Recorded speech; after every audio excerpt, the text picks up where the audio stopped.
Coming soon to this theater.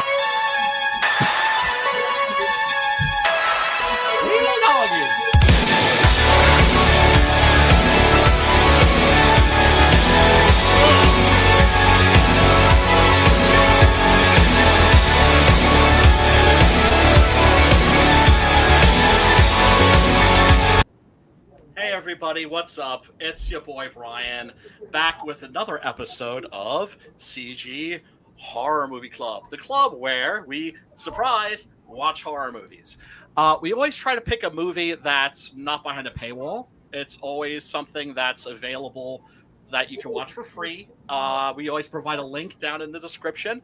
It's usually either to YouTube or Tubi or some other site where you don't have to shell out any dough to watch the movie. And there's a lot of sites like that these days, and they are providing a ton of free content. Usually something like Tubi usually has commercials, but the movies are also unedited.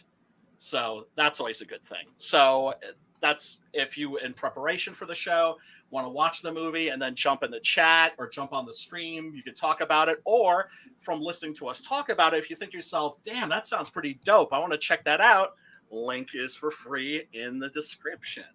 So anyway, let me bring on my boy Sim. What's up, Sim? How you guys doing? Good. Better now that you're here.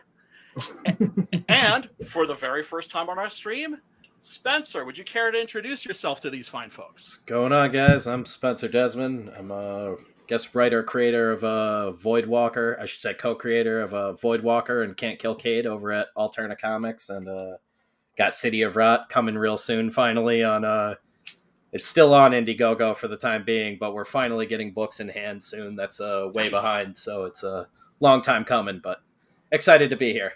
Awesome. Enough of me. Awesome. And City of Rot, by the way, does look really, really good. Thank you. I'm real excited for everyone to see it because Jeff went all out on it. It's crazy too because it's like a old book at this point for us. We're already working on tons of new stuff that's just sort of been on the back burner while we get everything going with City of Rot. But there's a lot we haven't shown anyone yet. And Jeff's the new artist on Can't Kill Cade over at Alterna, so lots of cool stuff coming from the both of us. Awesome. I can't wait to check it out. Looking forward to it. And in the chat, first of all, hail everybody in the chat. Thank you so much for tuning in. ID Crisis, what's up? Did we pick another winner? Hell yeah, we picked a winner. Folks, tonight we are talking about George Romero's classic Day of the Dead. Well, Ollie from 656, what up, Ollie, has clearly seen the movie before. And yeah, dude, link is in the Horror Movie Club if you want to hop in. If not, if you just want to fuck with us from the chat, that's cool too. Anyway, real quick, let's see. I'm thinking about like the week in horror. I always try to like talk about any major events that maybe have been going down. Crimes from the Future, the trailers have finally dropped. Oh my God. This is incredibly exciting news, I think, for any really hardcore horror fan, because this is a case of David Cronenberg, one of the all-time great horror directors, one of the great all-time filmmakers, I will actually say. Definitely one of the, I would say, like in the top 5 greatest living filmmakers for sure, right? It's like him, David Lynch, Wong Kar-wai, and there's a couple other guys in there. Definitely on my list. Right? And so this year at the Cannes Film Festival, there's a new Cronenberg movie and there's a new David Lynch movie. Now, Cronenberg doing a new movie, that in and of itself isn't big news. What is big news is that it's Cronenberg doing Cronenberg for the first time in 20 freaking years, right? I haven't seen anything about it. Let's see. Oh man, it's disgusting and awesome. It's back to just like erotic body horror, and it's so gross, and I love it. Yeah, man. Yeah, man. It's it the really sickos meme brought to life. That's an excellent description. Here, let me Yeah, see it. it's that one too. He did one in like it was like one of his first movies, or possibly his first one, had the same name. And I've never actually seen all of that one. I've only seen clips of that. Oh, really? But I guess this isn't a remake or anything. I guess it's just a weird Cronenberg thing. Like he's sort of his full circle. So I don't know if this is going to be his last one altogether or what. But yeah, he had one. I think it was in '71 called Crimes of the Future. Yeah, it wasn't. Okay, now you guys can't hear the sound here, so I can just like run this, right? Mm-hmm. Okay. Now, Cronenberg did 2 student films. One was called Stereo. The other one was called Crimes of the Future. Crimes of the Future was about a venereal disease that caused people to leak a Hershey's chocolate syrup from their genitals. And the major crime of the future was the compulsion to lick this stuff off of people. And Of course. yeah, and it was transgressive as fuck. Yeah. Ultimately, the fate of the human race in that falls to pedophiles. So you can imagine how that would go over now. Yeah. Right? Just a slam dunk. Yeah, man. That's why I read, I'm not sure if this has anything to do with it. That's why I kind of think it's more of like a spiritual successor sort of thing to just his work as a whole. And why I think like the rumors that it might be his final one might have some weight, but I still don't know. He's such a weird guy, like it's hard to ever get a read on him. Well, the interesting thing about Cronenberg is that he's he's sort of simultaneously mysterious and oddly accessible. He's a very quote unquote normal person. That's to say, he is somebody who, for instance, naturally, he and David Cronenberg. What's one of the questions that they get asked all the time by people? Do you do drugs? Turns out that Cronenberg is a teetotaler. He says that he has been drunk once before in his life and that he didn't like the feeling and that he basically waited around for it to go away. And that was the extent of his experience with drugs and alcohol. Yeah, he seems like a guy who likes to be in control, like exploring all the parts of the body you have no control of. That's why I think body horror is so fascinating. Is it's just like the destruction of the body that you can't really hold back, and I think that's what he thinks is really fascinating too. Is just like how far the human form can be stretched, and I feel like when you're like that, you probably want to control as much as you possibly can about yourself. I think so too. And one of the other things I love about him is that he is a lot like David Lynch in the sense that when interviewers ask him to explain his films, he doesn't. He's somebody who understands, as Lynch does, that your job as the artist is not to tell people what your work is about. Your job as the artist is to put it out there, and then, you could have 20 people looking at the same work, and each one can come away with a different impression if you ask them what it was about, right? That's some of the most enticing art. It is. And I'm also a big believer that you don't trust the teller, you trust the tale, right? If somebody tells you, oh, this movie's about such and such, you can watch it and you can be like, no, I think this is about something else, but whatever, that's one of the things that we love about art. That's one of the things that's so engaging and appealing and enchanting about it. But yes, new David Cronenberg, doing David Cronenberg, because here's the thing. For the past 20 years, he has been doing movies that are good. But even when they're really good, I get the feeling like they could have been like Eastern Promises, right? That could have been done by Stephen Frears. and it probably would have been nearly as good. I like his crime stuff, so I'm in a weird category, but I'm like they are weird. I would have liked to have seen more horror from him in all of that, but like History of Violence is one of my favorite comic book movies of all time. Oh, it's terrific. This dude is a murderer. Oh god. Uh-oh, doggy break. Dude, I Aw. just broke him and Zeus up, right? Yeah. Yeah, what? They were getting into it? Oh, dude, they got into it hardcore, man, and there's nobody here but me and the kids, right? Oh, no. You grab one, you get them apart, the other one just comes right back at him again. It's like, oh my God, right? So I finally got him apart. Zeus has Yeah. barely broke the skin on Rocky. He's got one little ding. Yeah. Rocky lit him up, man. He's bleeding all over the place up Oh there. Man. no. Fucking legs are fucking Oh. underarm, fucking puncture shit. You're a dick, man. dude. Oh no. Yeah. This guy, he's a dick. Oh no, bad You're a dog. dick, dude. You beat your brother up.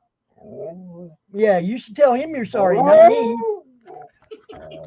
Oh man, no, Luna started it, dude. The female started it, just like always. Ain't that the truth? Well, listen to him. He just apologized. Oh, not to his brother though. Not to his brother. That'll come though. You gotta give him. You Gotta give didn't him a hurt me, little time. dude. You hurt your brother. Oh. Yeah, you hurt your brother. Dude. And You gotta love freaking huskies. oh, Trying to break, they're dude, so trying cute, to break man. them up is a fucking nightmare if there ain't another adult here. Yeah. You can't get between them. You're gonna get. I mean, I got it. Did you get grazed? When I went to check Zeus out, he grabbed my hand. Oh, when no. When I went to lift his leg up to look under his arm, he grabbed my hand, and I was like, oh, "Okay, I'll let go."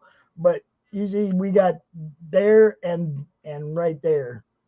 You might want to put a little bacitracin on that, Pops. He just grabbed hold of me and went, nah, you ain't doing shit, dude. Okay, okay, it's cool. Let go. Pops, Spencer, have you met before? No, Not in person, only in chats before. Right. Good to meet you personally, Pops. you bet. Sorry about the Oh, no. sensationalism of pop. No, Yeah, that's okay. sorry about the dogs. Hope they're all Sure. right. And here's the thing. Everybody needs to recognize it's a problem that I have. If I'm on a stream and I see somebody has a cat or a dog, I will shut shit down until they show the cat or the dog. I'm like, okay, who's that? Who's that? Show us your buddy. Show us your buddy. I'm just like that. But yeah. I mean, like I say, it's fine when Travis is here because I can grab one, he can grab the other. We can back them away from each other, get them separated. But when I'm here by myself, it don't matter which one you pull back, the other one's still coming forward. So you can't, It's like I grabbed a big ass chair and like dropped it on them until they both backed away from it. You know what I mean? It was like I just dropped it on top of their heads, right? No, it's Pops. I didn't say I hit did them you beat them with the I dropped it on sledgehammer? their heads to get them to back away from each other, right? What about the cattle prod? You didn't get out the cattle prod? Dude, if I would have let them go, Rocky would have fucking fucked him up, man. Ah, damn, man. That's I mean, that's he crazy. did fuck him up, but I mean, it could have been way worse, And this is the thing. When you get rescue dogs, especially rescue dogs that have never lived in a house with a family, and you bring them all to the same place. We got 3, okay? And the 2 huskies we got within 2 weeks of each other. They're not actually brothers, okay? But we got them within 2 weeks of each other. And one was a kennel dog for the first 10 months of his life, and the other one was outside on a chain for the first 10 months of his life. So neither one of them had a clue how to act in the house. Right. And they're pretty good now, except for when they brawl. Oh man, it gets out of Man, hand. they will rip the whole fucking house apart when they brawl. Oh my dude. god. It's like Huskies come are on, like the man. sweetest dogs too, man. I Oh, love them to bits. Dude. They're they just look cuddly. You know what I mean? Just like on a nice cold winter's night, just get them under the covers. Look, I love it when they come down there. Especially in the wintertime, and they try to crawl up on the bed, even though I don't let them. I still love it when they want to. It's like, oh, you want to keep me warm? That's nice of you, but you can lay right here on the floor. I do not want husky fur all over my goddamn bed. You know. Let me address what ID Crisis just said here. Am I ruining anything if I talk about busted refrigeration units? Oh, we're gonna get to that. We're gonna get to that story. Spencer, do you know that story? But now that I've caught my Not breath, familiar. It's now that I've caught my breath, I'm it's gonna gnarly. take care of myself for a minute. I need medication. it's all good. Enjoy, Pops. Enjoy. Mellow out. Okay, so yes, the movie that we're discussing tonight is, of course, George Romero's 1985 classic, Day of the Dead. Not to be confused with Day of the Dead 2 Contagion, or Day of the Dead, like what, 2000 and whatever it was? Yeah. Day of the Dead series. There have been all these, like, I would have said 9 because it feels like a 2009 movie, but It does. The one with Ving Rhames, right, where they're trying to confuse people to make them think it was a sequel to, like, the Dawn of the Dead remake. or wait, was he in that one too? Yeah. Oh It was like him and I think a Nick Cannon. I've never yeah, seen Nick. it. I remember Nick Cannon, but like I feel like right after I watched that movie, my brain just like blacked it out. Yeah. It's bad, and I think there was one with what is his name? I'm not gonna remember his name now. There's a newer one where they basically tried to redo the Bub angle, but now Bub was like a turbo rapist. And What? I think that was Bloodlines. Oh yeah, that's the new one that they did. Because I think it was on Netflix, and that was just insane. Because yeah, they do the Bub like story arc, but now Bub is just like, you know who he is from the beginning, and he is a horrible human being, like a legitimate rapist. That's not like exaggeration or anything. He's like an evil doctor who sexually assaults women, and then his whole arc for the movie is hunting down a woman to assault her. It's a very strange movie. I couldn't even believe it like got made. But that actually makes me want to see it now.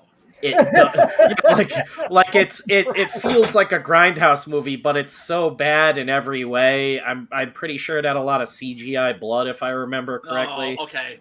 And it's Part just ass. like it's almost Corman-esque in the way that it's just like weird like repeating corridors they're running down for like the third act I don't of the even want movie. to think about blood. There's blood all over that white carpet upstairs, and Nicole's just gonna be shitting when she gets home, dude. Pops. Excuse me, sir. You don't want to think about blood. You realize that you're on a horror stream talking about Day of the Dead, right, I'm sir? just saying, it's like, God, man. I just dealt with real blood. You know, you can talk about CGI blood all you want. Yeah, right? The fake shit. Right. Okay. So, I'm assuming most of you are familiar with Night of the Living Dead. 1968, instant classic, benchmark film, right? Then Romero in 76 did Dawn of the Dead with Dario Argento producing, right? Dario Argento flew him out to Rome with his family, and they lived there, I think, for like about a year or something while he wrote the screenplay and tightened it up and everything. And so that was released here as Dawn of the Dead. It was released in Europe as Zombie. And so that also benchmark classic, right? Absolute game changer, just like the first one was. I remember seeing that in a drive-in when I was a little boy, because I had like an older brother who was a total deviant and a burnout. And he took me and my best friend, along with himself and his girlfriend, to a double feature of Dawn of the Dead and Scanners. Oh, man. So that was an exploding head double feature, right? So naturally, instant love, instant kismet, right? I feel about the way... This is how I understand Star Wars fans. This is how I understand Star Trek fans. Star Wars and Star Trek fans, they feel about Star Wars and Star Trek the way I feel about these movies. All right? This is my shit right here. And if you look behind me, I mean, come on, man. Check it out. I got the Dwayne Jones action figure. I didn't even know that existed. I'm a big horror guy too, but I had to curb my collecting until we got into this house. Oh I my just god! started getting back into it now, and I'm starting with just like my like 4K and Blu-ray collection of all sorts of weirdness that I finally have room for. We went from like a 600 square foot apartment to a house, so it's a Oh wow! whole new world. Oh, congratulations, dude! That's great news. Thank you. But yeah, I'm a big horror guy too.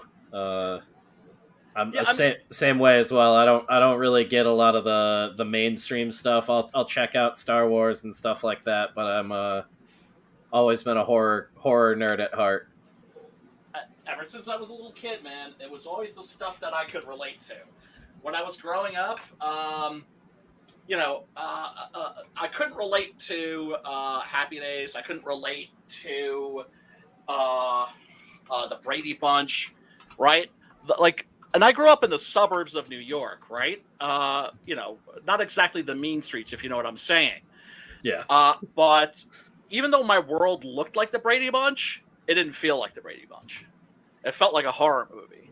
And when I finally, as a kid, discovered horror, I was like, this is telling the truth. Not the literal truth, but the emotional truth. And, but yeah, Before I get too deep here, let me just be a dick and show off some of my my collection. There's the airport zombie, who I always called Sausage Head. There's Dwayne. Now, you know what fucked me up?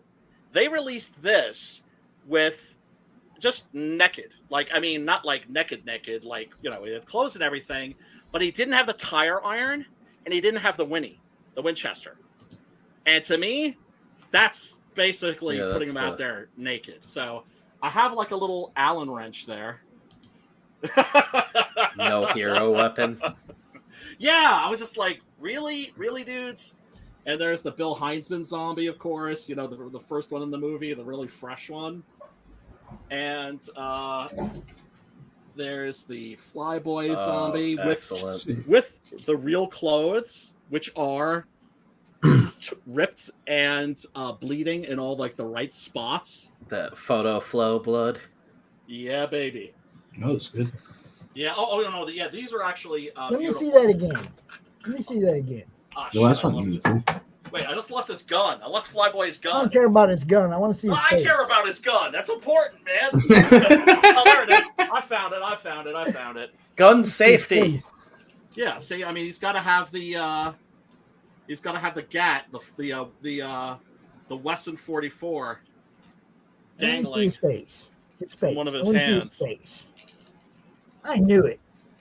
It's George Gastus. Wait, George looks like this?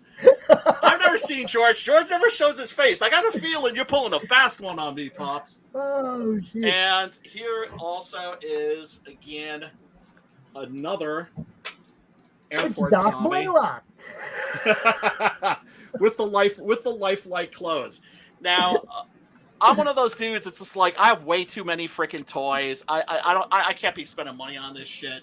I just ended like a big foreclosure battle. I'm strapped for cash, but there have been certain occasions where I've seen certain things. And I'm just like, oh shit, I may have to rob a liquor store for this. I don't know nothing about that.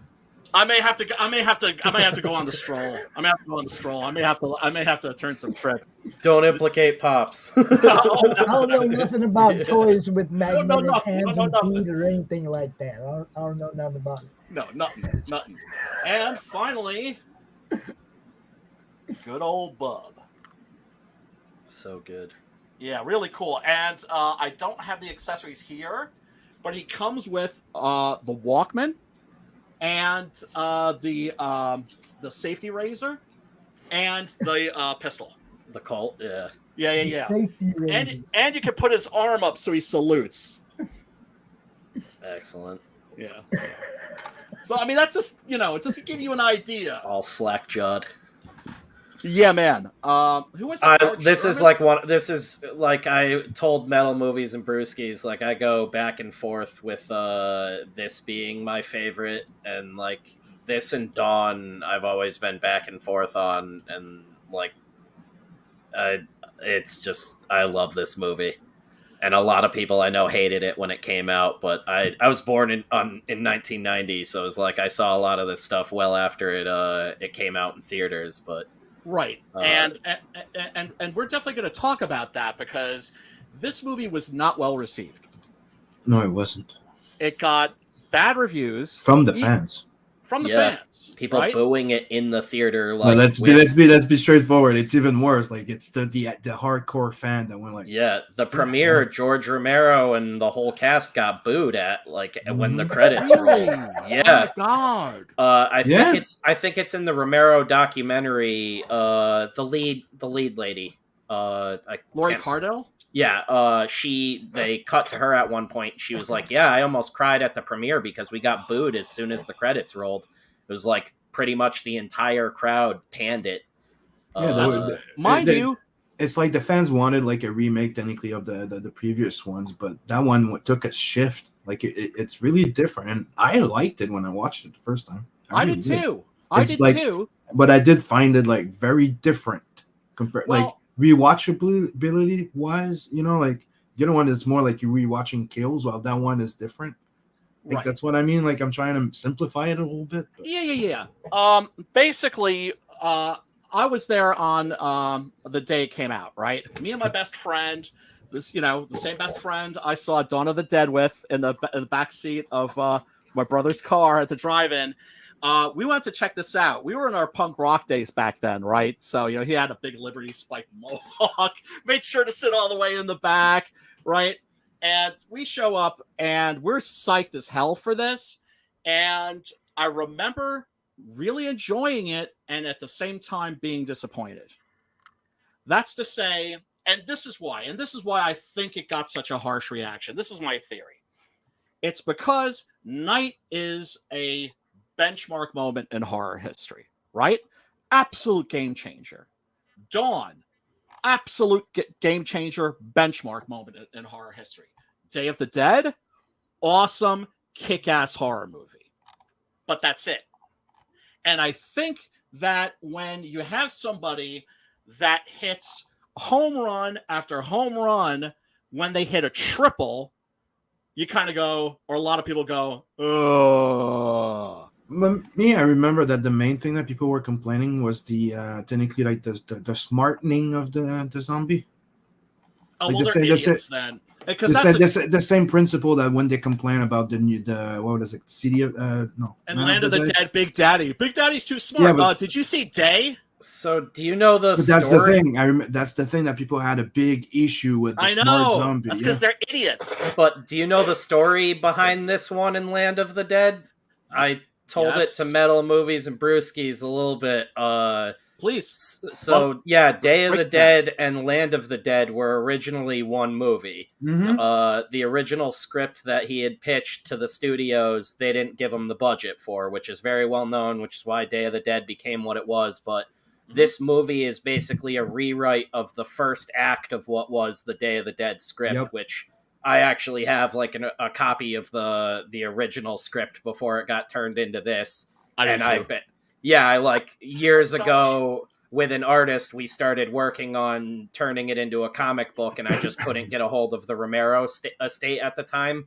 We've since like found the right people and just are like trying to get into that and everything. But we wanted to do a comic book version of it, and I pretty much have like a whole comic script of it that doesn't adjust and doesn't change any dialogue or anything like that. The only thing that's added is really things to like just make a little more sense of things, but it's I never wanted to change the context or essence of anything he laid down. It was just to make it fit better in comic book format. But Land of the Dead is like a bunch of recycled ideas from the back end of this movie, because this movie was actually Savini called it Romero's Raiders of the Lost Ark. Dog again. Be right back.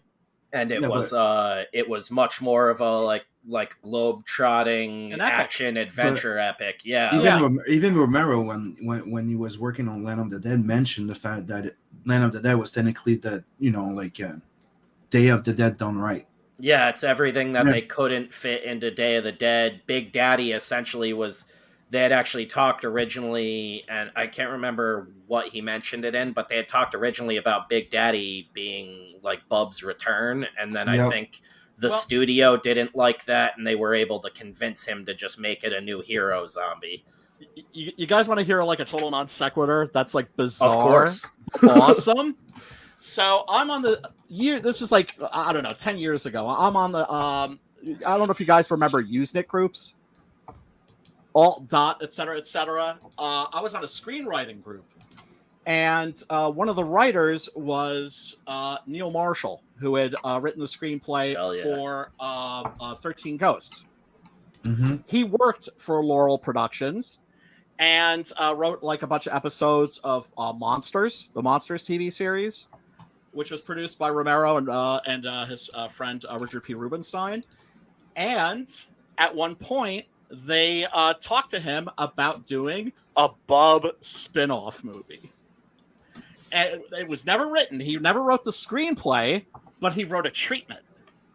And so I'm like, oh, dude, like what I wouldn't give to read that. Wink, wink, nudge, nudge. Yeah. And so he sends me a file, and he's just like, I'm just gonna leave this like right here.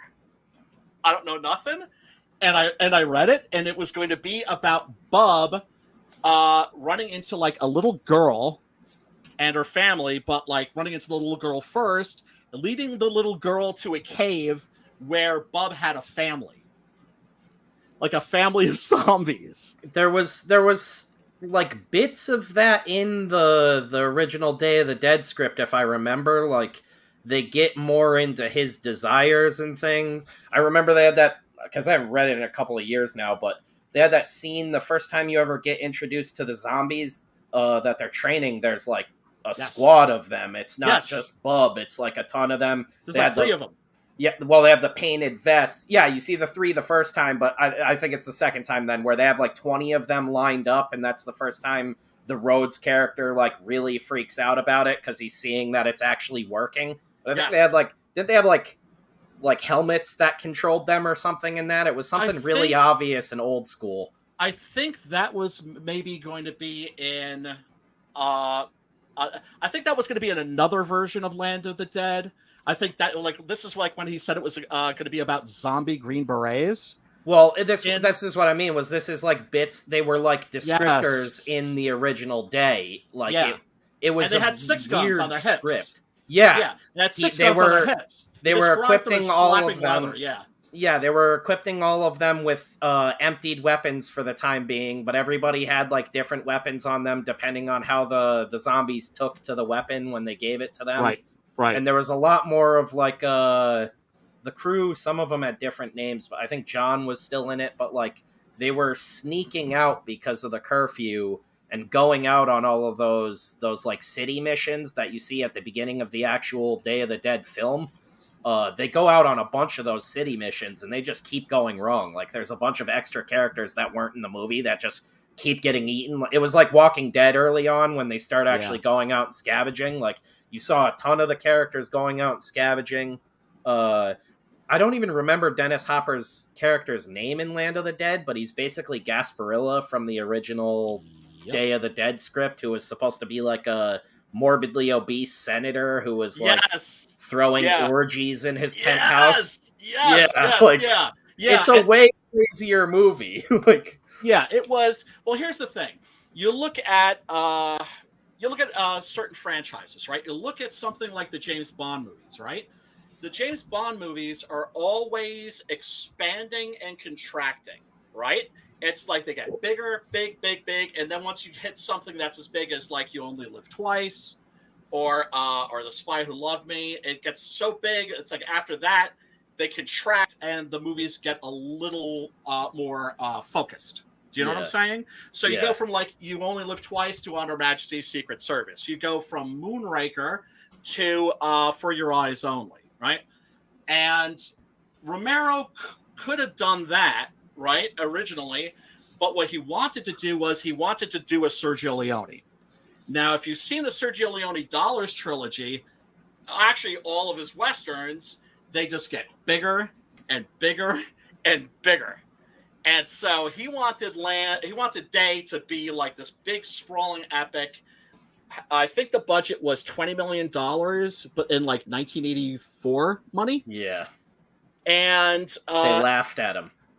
Well, if correct me if I'm wrong here. The way I remember it is that they gave him an ultimatum. They were like, keep in mind, folks, this is pre-DVD and director's cuts and that sort of thing. They were like, okay, you can make the movie that you want, right? We'll do this script. We'll give you like $20 million budget to do it, but then you have to turn in an R-rated film.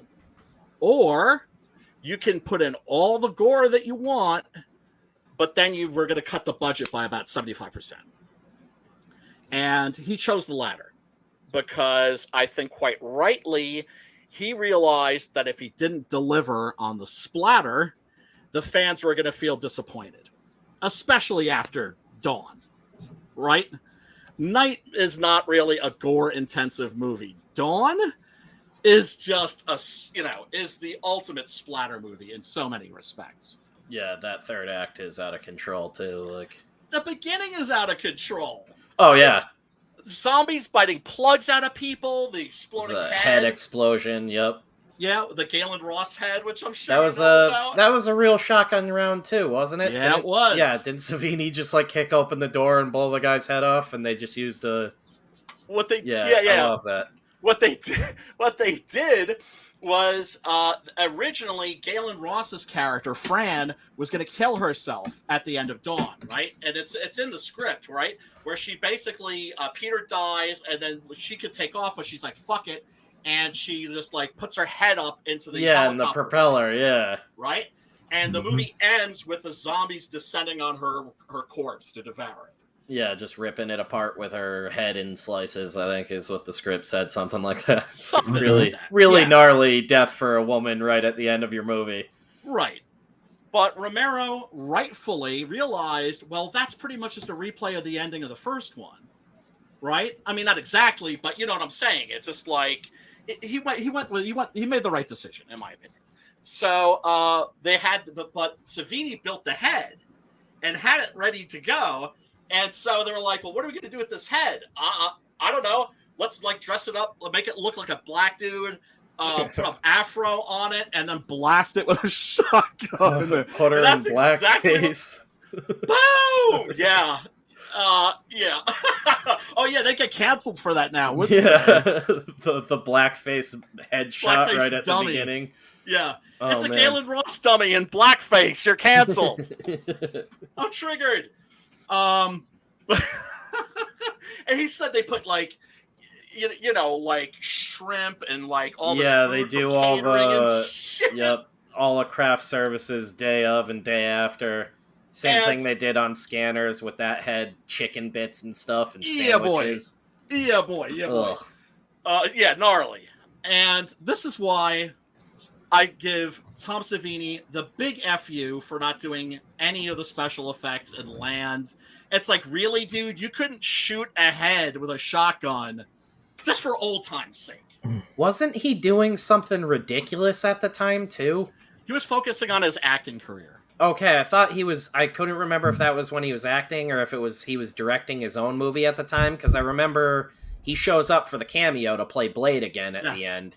Yes. And he's got that cool little like trucking shot where he's cutting people up and eating people. The machete.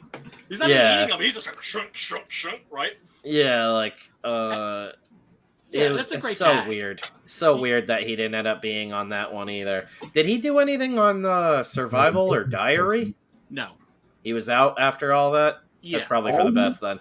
Yeah, it is. Because Romero, it's sad to say, was headed in the same direction as Tobe Hooper and Dario Argento, which is to say he was starting to get to the point where he was going to be damaging his legacy. I think that's why we don't see any more movies from John Carpenter. I think he's looking at what happened to Hooper and Argento and is going, I don't want to be remembered that way. Knowing when to bow out, yeah. Carpenter Carpenter had a couple of rough ones and then was like, I'm out. Yeah. That's kind of a thing too. These older guys that I like absolutely love everyone you're listing, but it's like a lot of them as they got older really fell into the pitfalls of like new technology, which I didn't really expect from Romero. And then he did that found footage one, and it was like plagued by just thinking people were going to dig it just because it was found footage, and it was just like a fumbled opportunity all around from what I remember. Like there were some good ideas, but it was just okay. It was okay.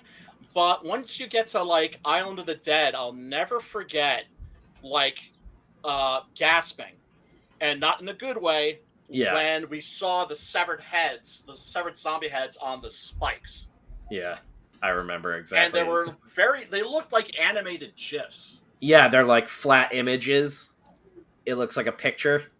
That made my heart sink. Yeah, the lighting's all weird. I think they're just like green screened heads where they just like photoshopped out the bodies of the actors because it's rough. And the thing is, it's kind of like for me seeing Lon Chaney Jr. in Dracula versus Frankenstein, or any of the movies he made when he was like sloppy drunk. That was that's the Ireland one too, right? Where it's like the feuding families. Yes.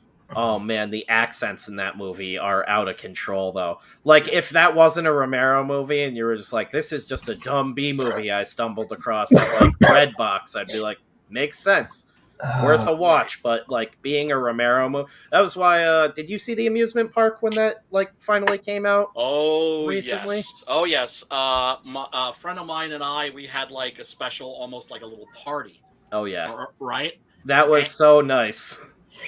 That movie, the movie that Spencer's talking about is called The Amusement Park, which was a film that Romero was hired to do by a local Pittsburgh Lutheran church about how our society treats the aged, and specifically people that are dealing with dementia.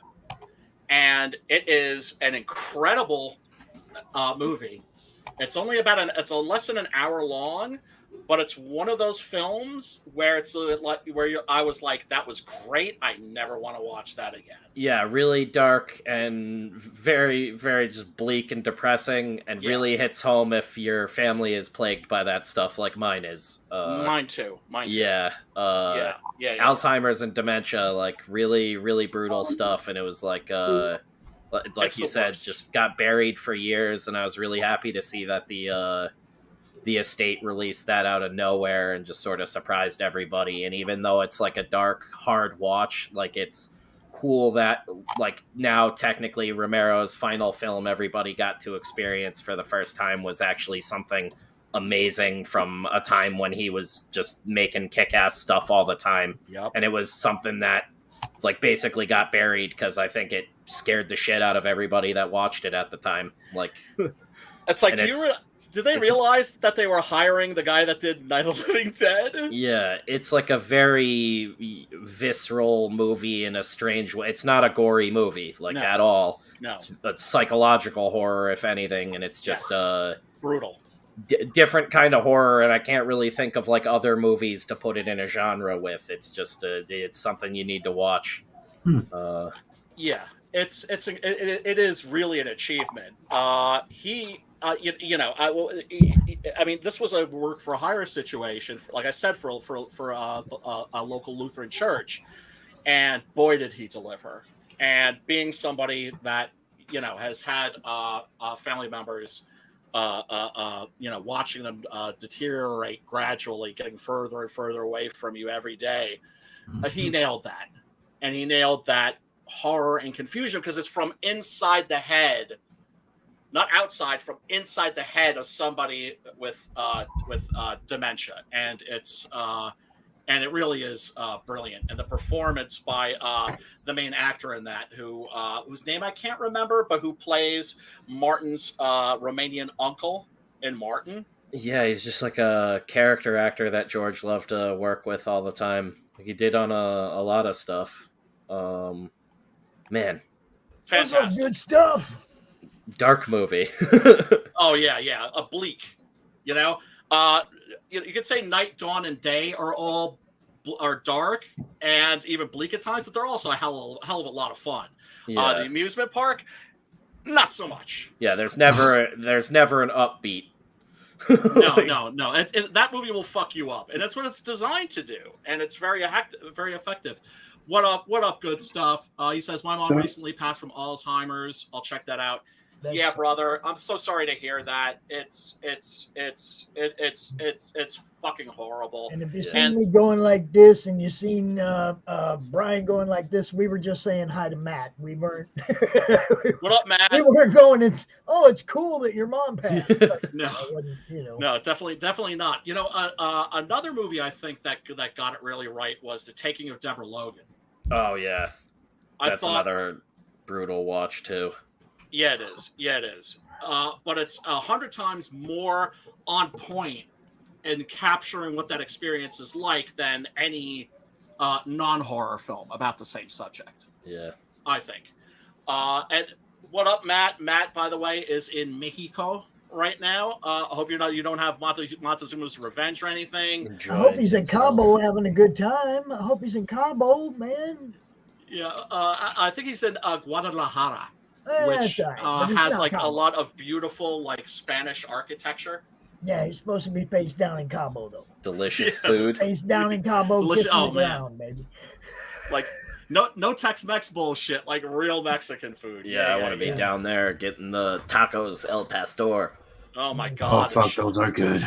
It's the best. Oh yeah, don't even get. I get them started. Oh dude, I ordered them once in a while from here. There's a family that has a restaurant, and dude. I just want the tequila. And Sim has Crohn's disease, right?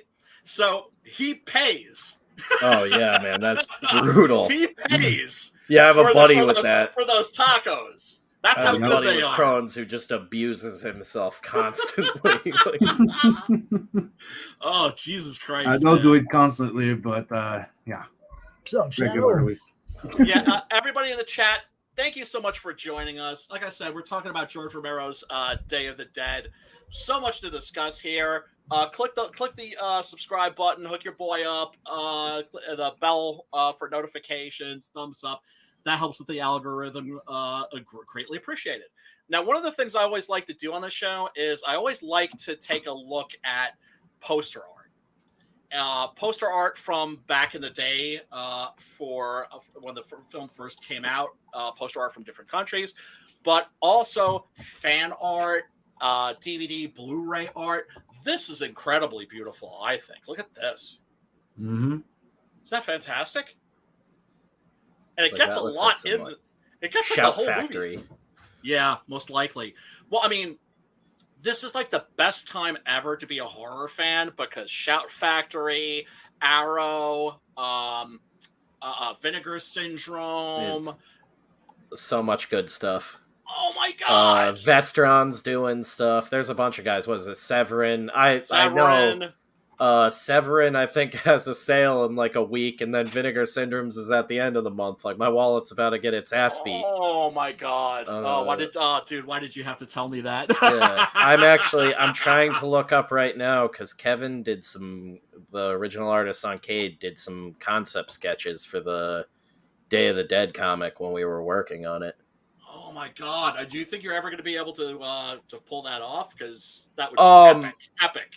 We got a friend who got me in contact with Romero's son, and I shot an email out to the estate, so it's more of like a figuring out like a real what the hell it's going to cost. Right. And the viability of it really in the long term of like, I'd need to pay an artist and everything. It's something I don't really own. Right. So there's a lot of things to look into still, but it's not impossible now like it was before. No, but I got really brave and just shot them an email a while back after I was able to get in contact with Victor Miller years ago and was actually co-writing something with him, and then he backed out because of the court case. Now that the court stuff's over, I'm trying to see if I can get him involved again on it, but yeah, after the Victor Miller stuff was going good, I was like, let's see where we can take this. And kept hitting dead ends with Day of the Dead, but we definitely put a little bit of stuff together. And I remember Kevin did a recreation of that original poster of the zombie's head just peeking through the sun. Yes. Well, it's great that you also have some finished art, because then you have something to show them and be okay, this is what it's going to look like. That was the whole thing, was the more we started talking to people and everything, they were like, you need to get some art together to give them a little demo. Oh, yeah, sure. Actually. Yeah. And my God, man, if that would get crowdfunded in a fucking heartbeat. Holy so that's shit. the little original. I just shared it to you, the little recreation of the poster that we had done. Oh, thank you, sir. Yeah, it's Kevin's little zombie in there. We had joked about making it in black and white because it would just save me a lot of time and wouldn't have to pay a colorist. Yeah, we wouldn't have to pay a colorist, and it'd just be a throwback to black and white zombie movies. And then I have this one here that's just concept art for Sarah initially. What? While we were working out her like runner clothing for when, like I said in the original script, there's tons of them going out on like scavenging trips and stuff, like boats and when Miguel gets his arm cut off, the boat thing, they meet other survivors and they get into like a giant gunfight, and Miguel gets his arm cut off during a giant gunfight, and that sequence was actually I think that's like the end of the first act, and that's just some of it from way back in the day. Awesome, dude. But that was one of the cooler sequences, and that's when the script like opens up and you realize like, oh yeah, this isn't just like an isolated zombie movie. There's a lot more going on. That it's because one of the things that a lot of people miss about Night of the Living Dead is that in Night of the Living Dead, it's the night of the living dead. That's to say, by the time morning comes around, the whole thing is under control. Yeah. It's not a zombie apocalypse. It's a bottle episode. Yes. Yes. It's in Dawn that he expands the scope of the whole thing and the zombie problem gets out of control. That's the original zombie apocalypse movie. Yeah. And in the first movie, he said, well, I never really say like what it is that brings about the zombies. It's what was it? The Saturn probe. It was a probe, right? It was like some kind of like what was it? Saturn or I was going to say it has something to do with space. I know that much. But they're always very vague about it, and isn't it only mentioned in news stuff? Like, yes, I think all the lore of where it actually comes from is just from news anchor character actors. Like, I don't think any of the actual like characters in the movie really talk about it ever. No, it's on the TV. Like Romero, and you can recognize him as like the reporter in that because Romero was like 7 feet tall, right? Yeah, just Frankenstein. Yeah. Like he joked that, Chewbacca. he said that like when people needed to find him on a set, all they had to do was look around for like the disembodied head that was like, floating around.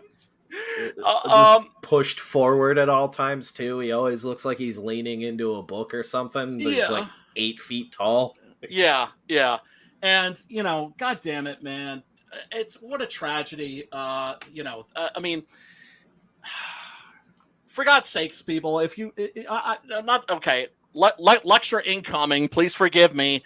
If you smoke, for God's sake, people, fucking stop. I know it's not easy, but it can be done. And I was a smoker for 25 years, and I quit. And it's just a sad, fucked up way to lose bad one timing of our. For me. I'm off camera because of that. Oh, okay. I'm working on it, Brian. No, dude. Well, here's the thing about smoking. You can't get people to quit smoking. It has to be their idea. They have to be at that point where they're like, you know what? I think I'm done. And by the way, you can smoke all you like on stream. You can do bong hits on stream for all I care. Oh, perfect then. But these are really fucking good, and these got me to quit. Helped me to quit, I should say. I wasn't doing the gum. Fuck that. I'm one of those rare idiots. Like, I tell my girlfriend all the time, I have, like, the cowboy gene is what I've always called it, is, like, I love smoking, like, tobacco, anything. It's the sensation of it, and I tried vaping, and it does nothing for me, but I'm like, I could literally just, like, sit in the middle of nowhere at a fire and just chain smoke cigarettes for the rest of my life and be completely content. And explaining that to people is like I feel like we're a few years away from them locking people up like me. Like, they're trying everything to get us to quit, and I'm just fucking insane. Like, dude, I remember when they banned cigarette smoking in bars in New York City. Oh, that was some bullshit. I was like 5 or 6 when they banned it out here, and I remember my dad having a fucking meltdown about it. Like, you would have thought he just, like, lost his life savings or something, and he just, like, couldn't smoke. Yeah, couldn't smoke in sports bars. God damn it. I've been secondhand smoking since I rolled out. But it's most of the smoke, like, dude, I stopped smoking. The reason why I started smoking again was because I went to bars when I went back to university. Oh, it's impossible. It's impossible. So you go back, you go hang out with people after school, and then you go to bars. There's this, there's that, and then you're like, come on, I'm drinking. And I'm like, okay, I'll just smoke while. Started with cigars again, like little cigars. Me too. I'll just smoke that for a while, and then you're like, oh, pass me that smoke. In my early 20s, I did vocals in a like post-hardcore band too, so we were just like in like dive bars and venues all up and down the East Coast and like New York and Mass and Connecticut, and like just belligerently drunk at all times. I would have like 3 or 4 packs of cigarettes on me and go home with just like a pack full of cigarette butts and be like, what happened to all my cigarettes? And like constantly waking up with like sleeves torn off of shirts and stuff. I used to be an absolute mess of a human. Walking down the stairs just now, I kind of like, my foot hurts. Oh shit! Right? What, did you lose a toe? Did you lose a toe in that brawl? Motherfucker bit me on the foot too. Oh my god! Just blacked it out. Jesus! And there he is. I don't know which one it was. It could have been either one of them during the whole mess. I mean, they were fighting. They were fighting. We gotta do a crowdfund for Pops to get a bear suit. A shark suit, I was thinking. Yeah, shark suit. I didn't even know. A bear suit? What's a bear suit? Yeah, the bear suit. There was a guy who. Let me see if I can find it. Some guy designed this like years ago now. Oh no! It's like an anti-mauling bear suit, but it looks like it almost looks like it was made by Fisher Price, the one I'm thinking of. Because shark suits look legit, right? They're like basically high-tech chainmail. Was it you? But like a bear would still go nom nom nom nom nom and turn your body into like bubble gum inside the fucking chainmail. It looks like this dude's kind of figured it out now. It actually looks kind of rad. I think Does it? Oh yeah, wait, hold on. Looks like an old sci-fi movie. like it looks like a propaganda one. Like he even has like a type of like square line for a logo. Like look at how the arm and the side is. Yeah, like it's a direction. Yeah, it's brother, fucked up. I like it. Yeah, he's totally snitching his brother off. He's like, I don't taste your blood in my mouth, man. I just my brother. Yeah, he sounds very chatty. He sounds like he's dropping a dime there. Yeah, as soon as I said you, he got real mad. He got loud. Snitch ass bitch. And Mr. Good Stuff, I will be joining you. Yeah, it's called Project Grizzly. I just shared it to you. Oh my god! I'm telling you, Shadow, they got in a fight earlier, bro. A serious one. And I was the only adult here in the house. And when they fight, you can't get them apart. You pull one back, the other one keeps coming forward. You beat him with a bat. You hit him with a. Oh my god! Yeah. So I don't know if this was a movie or what, but I always saw this original footage of this guy just beating the piss out of him with a baseball bat. Mobius designed that damn thing. And this is like 15 years ago. Like this is like I saw this in like high school. Like this is a really old. Wow. This one's uploaded in 2013, but yeah, like grizzly suit guy. Grizzly suit. Oh my god. How about you just stay the fuck away from Yeah, the fucking grizzlies? I don't know if he ever like fully tested it on bears or not, but Yeah, I hope not. You know. Well, I mean, if he did test it on bears, hopefully he put like a mannequin inside the thing and just let a fucking bear fuck yeah, with it. yeah, right. There's like shit. 3 layers of chainmail, if I remember correctly. Oh my a God. bunch of like layers of padding in between chainmail. It's got that like juggernaut style, like astronaut helmet. Yeah. And theoretically, like if it does work, and you know, it's an anti-mall suit, so it's like the thing will thrash you around and beat the ever-living piss out of you, but you should just sort of like be inside like Iron Man, just kind of bouncing around and not really feeling anything.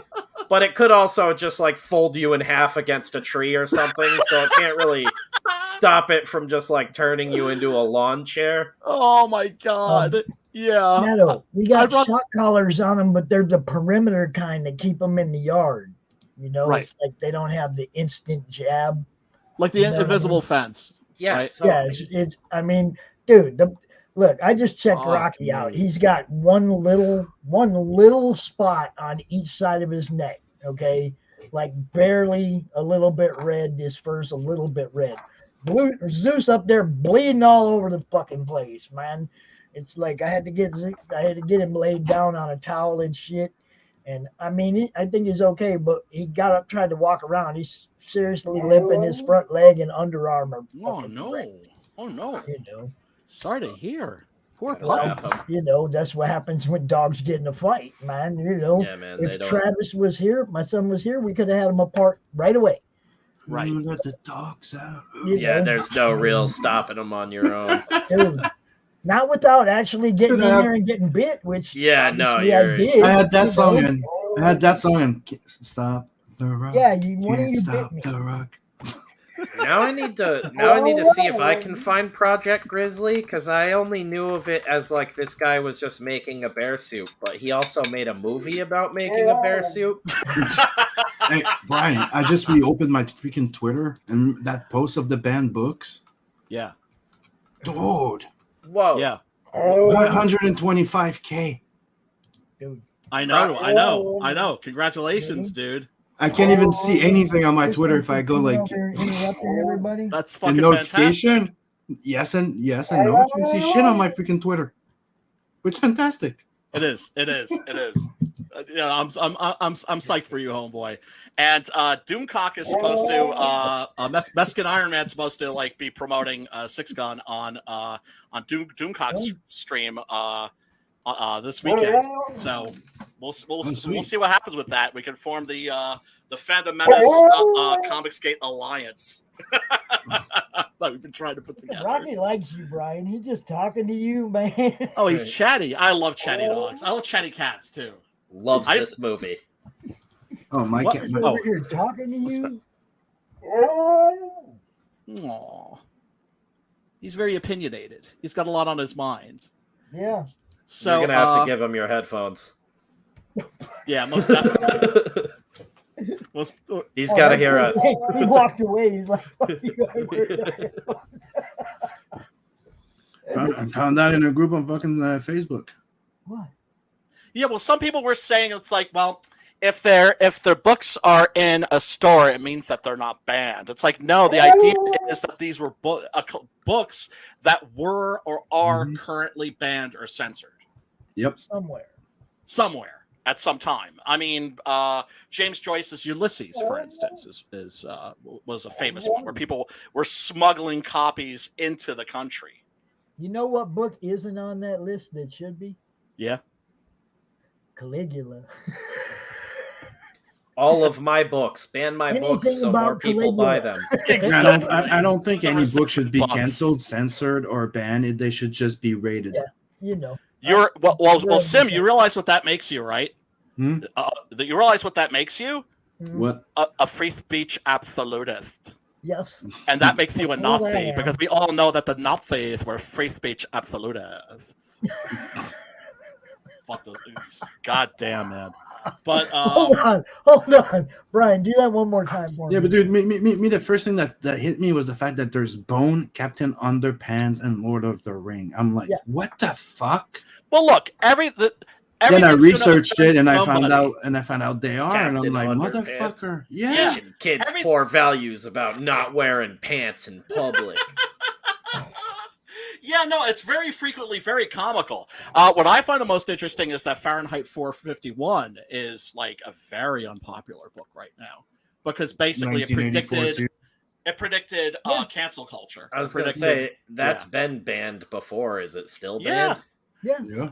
Yeah, I went out of it's my no way to longer- read that in like 8th grade when that was like one of the first books I heard it was banned and heard what it was about. Was like, whoa, this sounds great. Like, That's yeah. cool. Bradbury's Yeah. awesome. Like, One of the things And it that becomes happened forbidden here, fruit, and when it's forbidden And- fruit, especially we know as horror fans, if it's forbidden, then you really want it. and the one in I've been my mentioning, school had an awesome cover too. one of the things I like to repeat, because that's one of the things that nobody mentioned, and it went under the thing. One of the things they did here, it's all the school and libraries, they freaking destroyed, burnt all the freaking old Lucky Luke comic books No, because of that supposedly racism thing.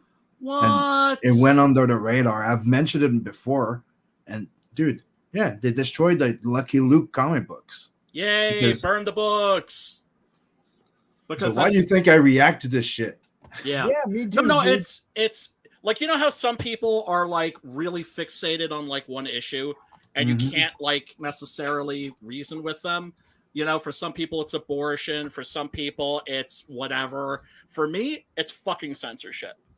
It's this notion that, well, like this patronizing attitude that, well, I can deal with what's in that book. It's not going to hurt me. It's not going to make me go out and commit crimes. But It's you- those other people. But you know, You know? why they did that to all those? They did that to Lucky Luke. Because me there's tell a you character why? in there that was considered racist, like, I don't know, like No. N-word Jim and No. Huckleberry Finn. No. It's because technically Lucky Luke, okay? Good old I- Dwayne. A lot of the stuff in Lucky Luke was technically a caricature and a joke, right? Right. So all the names were jokes, a bit like Asterix and Obelix, right? Right. All the Yeah, names yeah, are yeah. technically a pun or a joke towards the character or the Yeah. character, stereotype, typical caricature character. There you Right. go. That's what, right? Yeah. Yeah, So that's what they were. So you had Indians with funny names. That would be funny, right? But they did the same thing to cowboys, right? Yeah. But then you would have black people that would look blackface like back in the days. So they destroyed the entire freaking books. Yeah. Motherfuckers, man. And they're not going to be reprinted. You know, well, like the the Dr. originals still Seuss stuff. exist. The original. Well, here's the thing: they can ban whatever they want. They can burn whatever they want. The originals are still going to be out there. You know, there's the proliferation of all this art and fiction and film and music and art and culture. They're never going to be able to get rid of it completely. You know, it's always it's a losing battle. You know, ultimately they will be the ones who will fucking lose, and I take great comfort in that. And it's, you know, there's always going to be, I mean, my God, here in New York State, upstate in Binghamton, where I went to school, they actually had comic book burnings. This was around the time of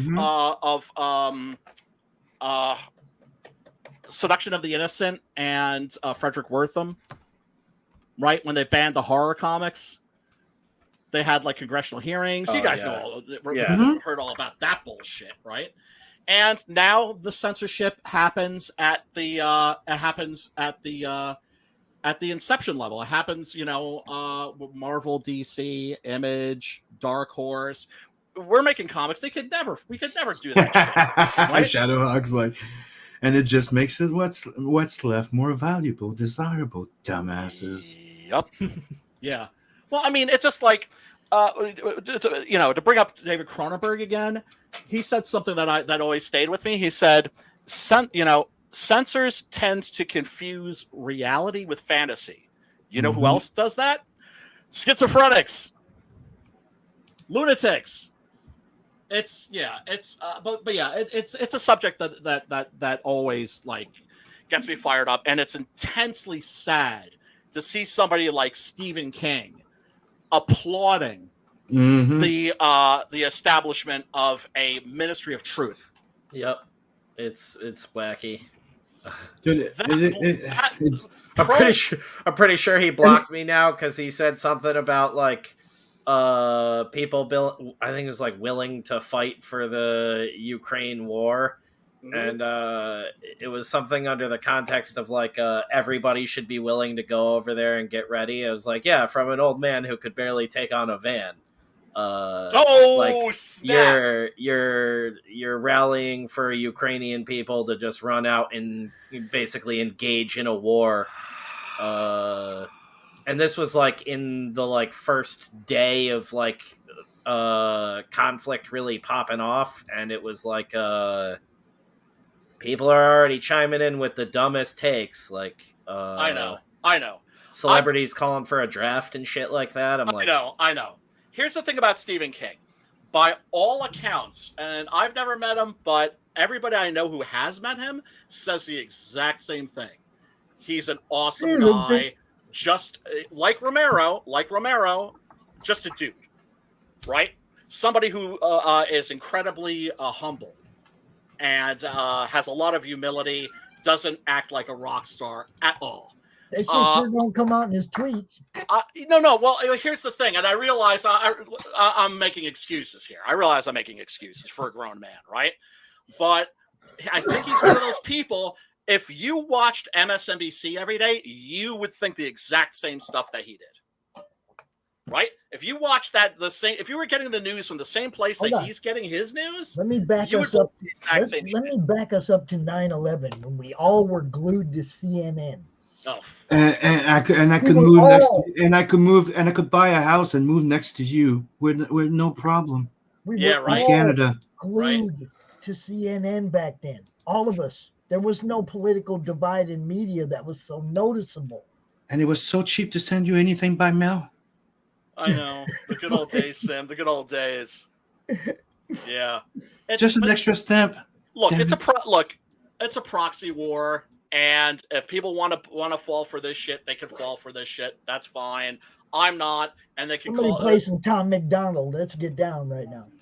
I try to not get into it usually and just make jokes about everything when things get serious. That's why I was like, fuck this guy when I saw that. It was like, you couldn't handle a van. Don't be suggesting children go off to war. Oh my God. Seriously. And that was basically the point I was making. I'm like, you're a horror writer, dude, and like I love his stuff, like a lot of his stuff.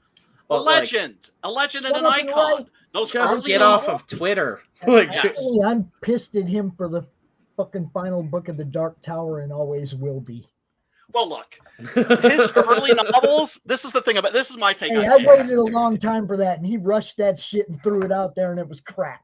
I know. Come on, man, we were invested in a lot like the movie. Oh, I haven't even seen it. I won't. Yeah. Like it's. It's hard to watch. One of these days, maybe if it's if I'm channel surfing, it just happens to be on. Kind of like a Stephen King made a Marvel movie. Oh God! Do you see what I'm saying? This is what I'm saying. Insanity. Yeah. But here's the thing. He went from great to mediocre. In between I know. Tower 6 and Dark I know. Tower 7. I get it. But here's the thing, and it's the same thing with like Dario Argento, right? If I tell somebody go check out Dario Argento, and they go see the movies that he's made in the last 25 years, they're gonna be like, dude, what the fuck? Like, really? You think this guy's one of the best horror directors who ever lived? Get the fuck out of here, right? But you look at the classics, right? And the classics, if you have 2 or 3 classics under your belt, to me, you're kind of untouchable. Do you know what I'm saying? And those early novels by him are really incredible. They really are. And they stand the test of time. The problem was he got to a point where he was just recycling his old ideas over and over and over. No, check the next comment. You'll see what Stephen King did. Okay. Let's see. Shadowhawk says, Yes, yes, Pops, totally agree. He stole the ending from the Elric saga, which Stole it from someone else, which makes it okay. Sick. Oh my god. Yeah, I think honestly too, with like his movie adaptions and everything, like I think it's all his stuff for me to get even like interested in anything new he did. Like I'd like to see it like a director do something different. Everything feels like the same tone now. Everybody's sort of chasing what Kubrick did with The Shining. yes. I haven't think watched any of the Darabont ones. really only is the only one who does like interesting Stephen King movies anymore. I agree. I love The Mist. I think yeah. that's totally an Oh, that's like if you ask me like top 10 like greatest horror movies of all time, that would be in there for me. Like one of the best endings I think ever. And if you haven't read the book, it's completely different. That was completely Frank's idea, and it fit perfect. Yeah, even Stephen King was a huge fan of it. The book, don't want to spoil it for you. Actually, it's a very short read. It's like a novella. Yep. I think it's like 98 pages or something like that. Yeah, but it was originally published in a collection of short stories called Dark Forces. Oh, okay. I just read it. I got a novella copy of it like at a library years ago. I don't think I ever returned it either. Yeah, like there's I think somebody would have to do something really dramatically different, something like that, honestly. That's the last time I think a Stephen King movie really like blew my mind too. Dr. Sleep was weird. I actually really enjoyed Dr. Sleep. Oh man, I did not. I think that do you know what it felt like to me? It felt like 2010 and Odyssey 2, right? It wasn't trying to be the Stanley Kubrick movie. It was doing its own thing, and I actually really enjoyed it. I understand why people didn't. It's it certainly could have lost about a half an hour at the very least. It just tonally for me felt like all over the place, and the whole like kid angle felt like it could have just not been in the movie, and it would have been the same movie. Right. Yeah. I mean, it's yeah. I mean, it's certainly not a classic. It's not The Mist for sure, right? It was just weird. That I didn't read that book at all. I was like, No, me neither. I don't need a follow up to this. No, and yeah, it's just like Shining sequel didn't ask for it, didn't want it, and but if that could be like word for word what the book was, like that movie could be the best like perfect screen representation of a Stephen King book ever, and I'm still like I just didn't work for me. I didn't need it. When it got to the part at the end with the other guy playing Jack, I like was giggling, like not in a good way. Like, it was like laughing as if like my brain couldn't believe what was going on anymore. It's like beating a corpse. I enjoyed it a lot more than you did. Yeah, like it was a real bad one for me. Always, yeah. But yeah, no, there were a lot of things that I liked about it. It was certainly more brutal than I expected. The child murder in that is fucking way more extreme than you would ever expect in a mainstream movie. And I also like the villains. I thought the villains were very good. Well, the hat thing was killing me. Yeah, that's a stupid gimmick, but I thought the actress was like really spot on. Sociopath. The performances are pretty good, but like they are. I like broke my brain or something early on in it. I remember I was watching it with a buddy of mine, and he looked over at me that first time they kill one of the kids, and he was like, "Yo, they're sucking kids," and I like lost it. And from then on out, the movie was just like an unintentional comedy, like because they're like sucking their souls out or whatever while they're like mutilating them and getting them all. They're vampires that are basically sucking the Shining. Yeah, but they have to like kind of torture it out of them, right?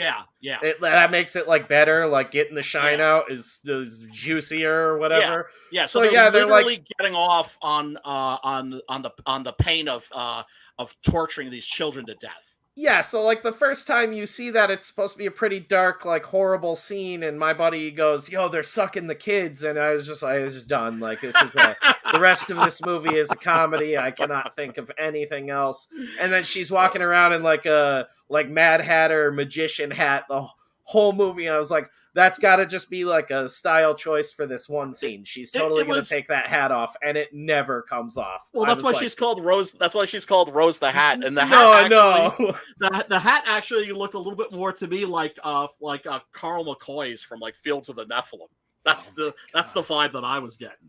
But yeah, with Stephen King, it's like his contributions are finished. But when you look at his contributions as a whole, the man's a legend and an icon. And I wish he would shut the fuck up. That's what we need. Make the Rage movie. That'll fucking piss everybody off. Oh my god! Yeah, I wouldn't be surprised if he would denounce that now. Or right. I don't even think you could license that. No, the book that he buried.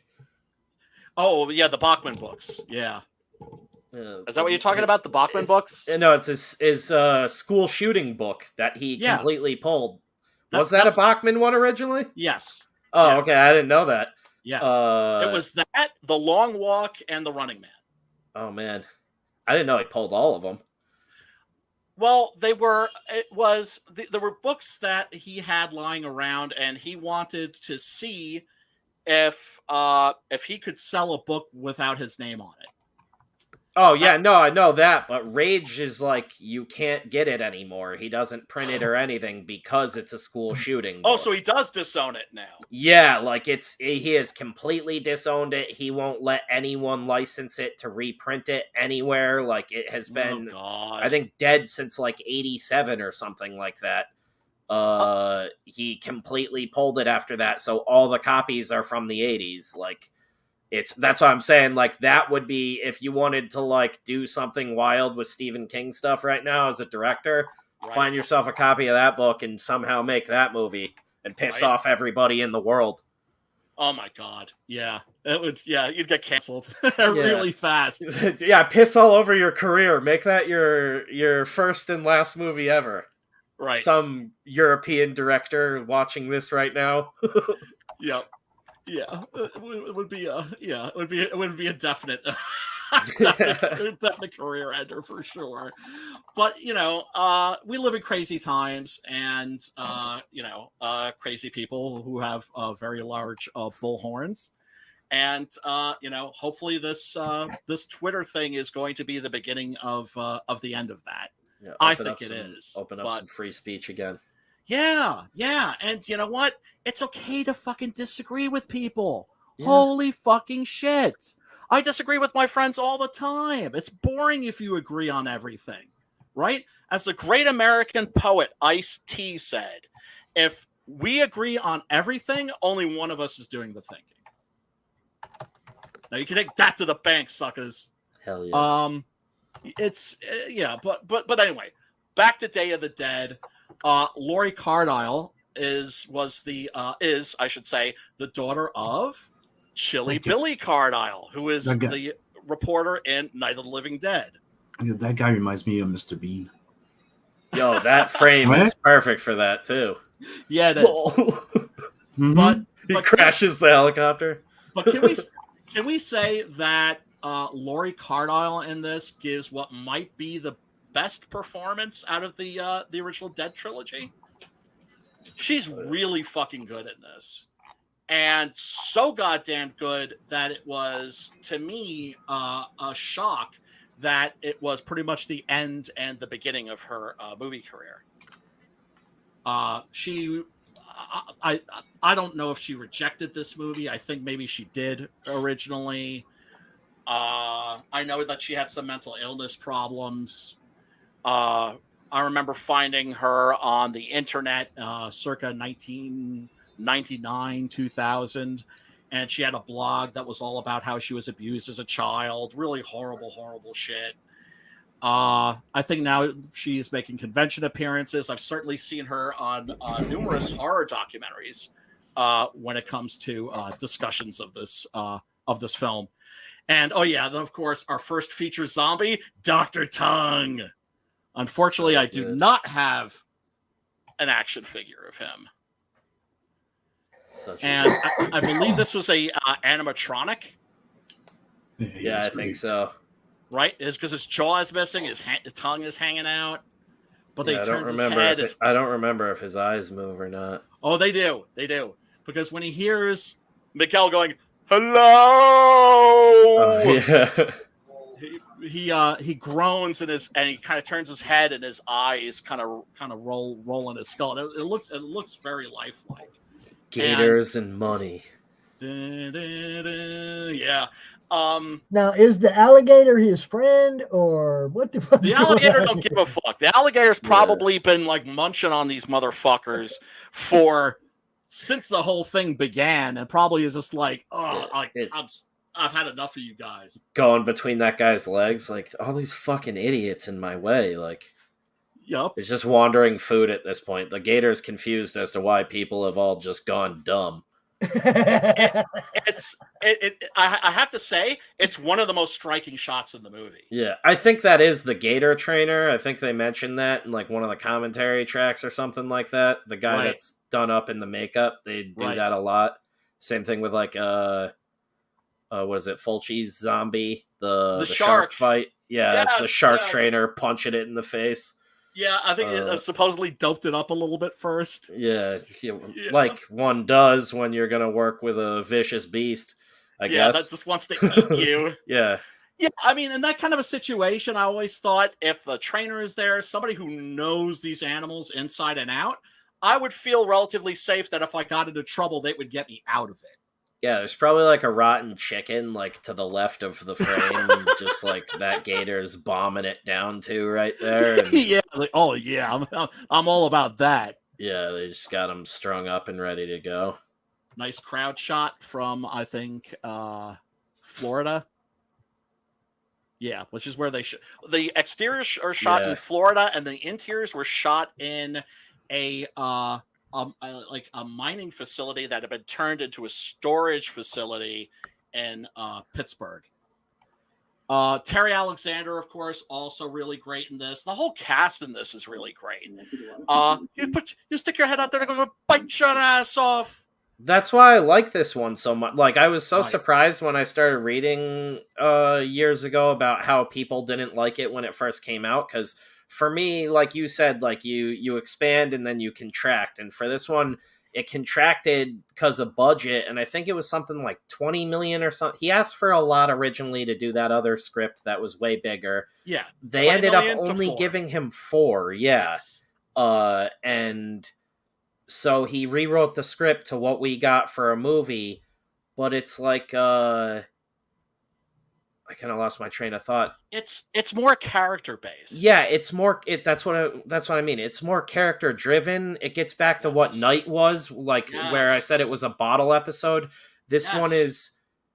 It's way more fleshed out characters. There's not as much going on, and it pretty much telegraphs everything that's going to happen. Mm-hmm. But the characters feel like you know them way better by the end, and when somebody gets hurt or dies in this, I think it hits way harder than even Dawn did. But Dawn is that, like, Dawn has that adventure feel, and that, like, action adventure where you're waiting for it at any moment to, like, explode out of the mall and, like, expand out into the world, and you're like, that's why I think a lot of people were mad that the next movie wasn't that. Well, Dawn is very much a party movie. Yeah. Right? That's a movie you party with. You want to slam beers, like, every time a zombie gets macheted in the head. Dude, that is a movie that literally can never be too long for me. Ever, right? Like, there's different cuts of it, and then there is, there's the Argento cut, which is called Zombie, which is the shortest of the bunch. Yeah, that's the Italian. There's the Cannes Film Festival cut, which is the longest, which is mistakenly referred to as the director's cut. Romero said it's not the director's cut. It's the cut that I showed at the Cannes Film Festival that year, that the director's cut is the theatrical cut, right? Because it's cut for pacing, right? But some wonderful soul out there put together the Dawn of the Dead extended mall hours cut, and that's the longest version possible because it has a lot of the alternate headshots and shit inserted, like taken from all the different cuts of the movie and all put together. And recently they discovered in Romero's archives a 3-hour cut of Martin. Oh, yeah, I heard about that. They're restoring right now. Yeah, boy. If that comes out this year, that's going to be the horror event of the year. Yeah, I wonder who's Hands down. who's licensing that for the physical release that will obviously be getting. I expect a bidding war. Yeah, that's what I mean. Like, right? It's insane. Yeah. I'm hoping that eventually they discover more footage from Dawn of the Dead. I don't care if the characters are just like, sitting on a toilet reading a newspaper. Oh yeah, I'll take anything. I'll take it all. The movie could never be long enough. But this, yes, it's more character driven. It's more drama related. A lot of the characters are over the top. Joe Pilato, of course, another great performance in this. Very brutish. The other characters, Rickles and why am I blanking on his name? The other dude. I'm losing it. I'm bombing on names tonight. I smoke too much weed. Anyway, they're a little bit like, there's they're not just racist, they're like hyper racist. Caricatures. They're over the top and almost. That's why I'm like, I think I always gravitated to these movies because they feel like comic books, and like I talk about it on our streams and our podcasts all the time. Is like how you can learn from movies and all these different mediums and apply it to your own storytelling and comics or whatever it is you do. And I'm like, there's movies where they just nail that. And it has a comic book feel where it's like some of this might be ridiculous and a little over the top, but it works because the performance, everything's converging at the right wavelength or whatever the hell you want to call it. And it works. And it's something that only happens in like movies and comics are the only real mediums where I think that really hits for me. And that's like, again, like we've been talking all night, why I love horror so much is like, those are the movies that always resonated with me more than the rest. Was like, I could watch a great drama and enjoy it. I can watch a regular action movie, enjoy the hell out of it. I love action movies too, but like Westerns. Am I going to watch Commando or Predator? I'm going to probably always put on Predator first because it's got the horror element. And it's just like, it's what always is roped me in. Like good characters and like you said, gratuitous gore in this one still. Like some awesome tricks and shots from Savini and early Nicotero, right? Yeah. I don't remember if he was fully credited on this or not. I think he might have just been as an assistant, but... Okay, yeah, he is. In the opening credits. Well, as an actor. Oh, okay. Because that's right. Right?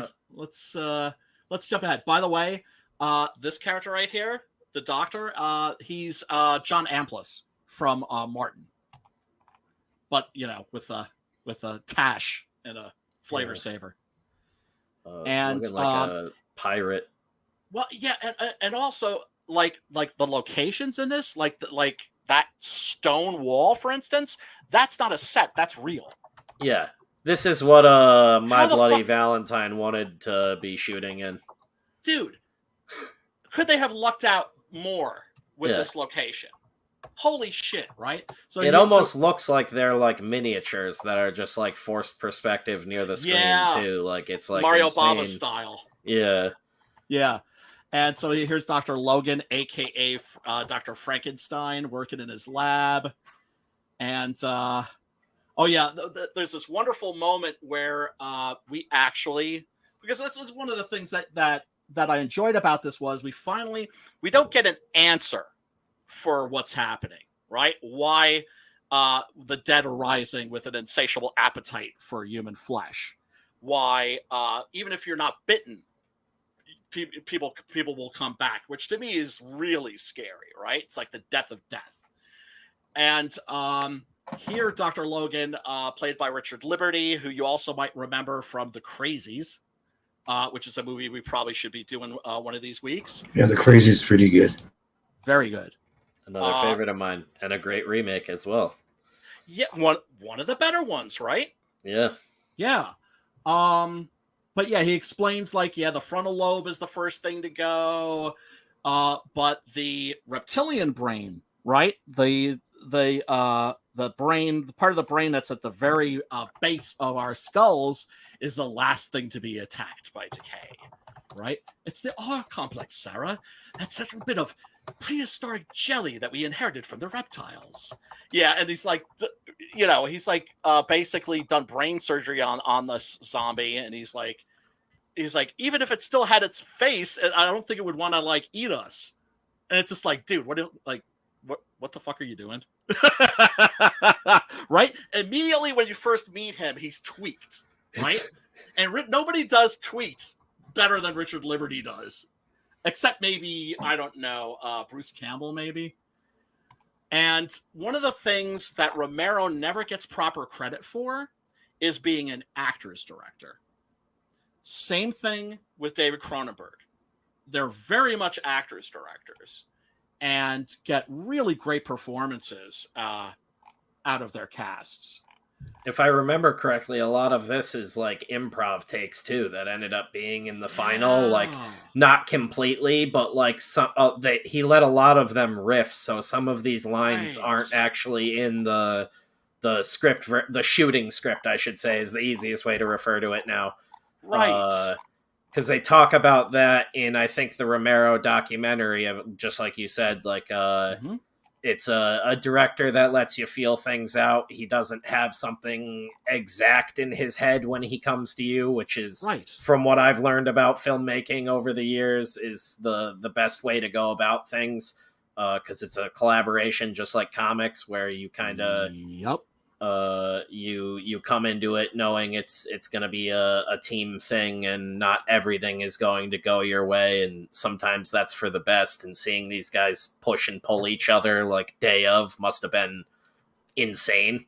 Like, I think I remember they did a couple, I think it was like 2 or 3 takes of the Rhodes kill. Could you imagine being there just for one of them? Oh my god. And the first one was with the rotten food. And we're gonna get to that. Yeah. Oh man, like that's the thing.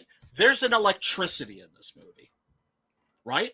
And there had to have been an electricity on the set because it's captured in the movie, and I think that's one of the things that makes this movie so special. When it comes to ranking the 3 films, I still put this at the bottom. But it's still a classic. It's still a great movie. It was terribly criminally underrated when it first came out. Nowadays, however, it has very much been vindicated. And Romero felt it was the best of the trilogy. And a lot of people like this best out of all 3 movies. I have a soft spot because it was the first one I saw personally as a kid. There you go. And that zombie fell off of the platform at the end. The guts go slopping out. Yeah, before it hits. So gnarly. Before it hits the bottom of the, it's like 3 feet away, and he just slams to the ground. And I was like, I love this movie, and like this was one of the movies that got me hooked on horror. So it's like, that's why I said this and Dawn are like, they just go back and forth for number one for me. Like, I'm like, you get me drunk enough and I'll say one or the other, but like, right. It's like I'm that way with Night and Dawn, and it's like, well, which one do you like better? I don't know. Which day of the week is it? Yeah, like it's exactly that. And it's just like you said, this one, there's an intensity amongst the cast that you feel the whole time. Like you feel like the characters that hate each other genuinely hate each other here, and it doesn't have like the breakneck pace that Night and Dawn really have, but Not at all. what it lacks in like the pacing department, it completely makes up for in everyone's performances and the depth you get from the characters. Like, you actually finally start to learn about like what these people want to do with their new lives outside of the zombie apocalypse, and they're like, that's the next step. Like you said, how Dawn is the first real apocalypse movie. Like, then it's like, this is us trying to figure out what the hell all of that means, and if there could ever be a cure or anything. And then the next step is like, if not, how do we live with this? And that's exactly what this scene is like, what are we gonna do after all this? Like, the shit's already hit the fan. Like, do we just survive forever, or when do we start thinking about thriving? And I really love that. And then Land of the Dead was why I enjoy that too, is like, you got to see a little bit of that and the different, like, the class stages of it. Well, you know what I love about this movie? What it really is to me? It's a blues song. It's very, very bluesy. That's to say, it's downbeat. Hey guys, I have to go. Okay, I'll be. Peace out. Much love, Sim. Take it easy, Sim. Traitor. Sim's the shit. I love that dude. We did vampires last week because he wanted it, right? John Carpenter's Vampires. And amazing. Who shows up like just as we're wrapping up? Yeah, Sim. But I promised him we would do it again. So we're going to do the same movie all over again just to have Sim there sometime. But yeah, ID Crisis. What you said. The stress of their predicament is very, very real, even without the zombies in view of the shot. Absolutely. And this scene is in many ways, I think, the heart of the movie, right? Where Sarah wants to know why John and Billy, it's like, man, it's like, you guys never lift a fucking finger. And John is like, yeah, it's because we don't believe in what you're doing. Because you're trying to solve something that isn't meant to be solved. And you're trying to cure something that isn't meant to be cured. Because here's the thing with the zombie apocalypse, right? I don't care if you can be the world's biggest atheist, if the dead come back to life, you're going to be like there's that saying, there's no atheists in a foxhole. Yeah. There's no atheists in a zombie apocalypse. Yeah, you'd be praying to somebody. Yeah, because the first thing that would go through my head, and I think would go through most people's heads, oh shit, God is real. 2, and he's really fucking pissed off. And 3, he wants to get rid of us. And boy, this is a good way to do it without fucking up the entire planet. That's why it drives me crazy that there are zombies that eat animals in Walking Dead. No, zombies don't eat fucking animals. They eat people, right? Because if they're eating animals, then it's not just all about us. Well, that was the whole thing with Romero's, like, thematically over all of them, even into, like, the really bad ones in more recent years before he passed. It was always that, like, people are the problem, we're the bad guys deep down. Like, there might be a few exceptions in there, and we get to see glimpses of that throughout all the movies, obviously, with the hero characters and such, but, like, people are the problem, and it's like a big reset for everything, and that's sort of what he's exploring at all times. And then the different belief systems sort of approaching or coming to terms with that, or denying that and turning away from it, like you said, like trying to find some sort of cure or something, when that's probably not the point. Like, or if you're going to, like, what will it do at this point if everybody's already dead and we really are the last people just sitting in a bunker somewhere? Like, right. That's why it's like, I feel like that's something that's normally, like, overlooked. Walking Dead sort of tries to do that, where it's like, oh, people are the problem, but it's like, very literally. Yes. Whereas in Romero, it's a very specific problem, right? Yeah, and it's a different shade every time. Exactly. Because what is the problem in the Romero movies. It's the same problem that is why the world is the way it is. Because if we, humans, all worked together, we could turn this planet into a paradise. But we can't all work together. And so everything's all fucked up, right? Because the point he was making in all these movies is if everybody worked together, they would whip the zombies' asses. But that's not going to happen because human beings are broken, fucked up creatures. And sadly, we can't work together. Yeah, they pretty much say it in this one. Yeah. And Romero was aware that of the early zombie games that were coming out. And he said the idea that interested him was, and he was thinking about putting out like an official Romero zombie game. He said he wanted it to be like a multiplayer thing, so it's where if everybody works together, you'll kick much ass. But if everybody's running off and just doing their own thing, you're just gonna get eaten. And sure enough, there are a lot of zombie games just like that now, which I think is a good thing. And I can, you can never have too many zombie games. We almost got a Resident Evil movie from him. We got a trailer.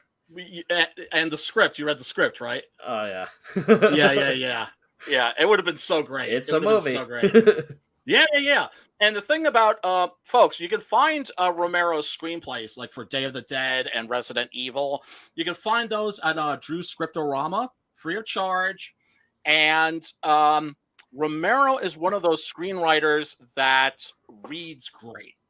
That's to say, he took enough pride in his writing, even though he knows, it's only a handful of people are going to read this. It's a blueprint, basically, right? That's what a screenplay is. Same thing with a comic book script. It's a blueprint.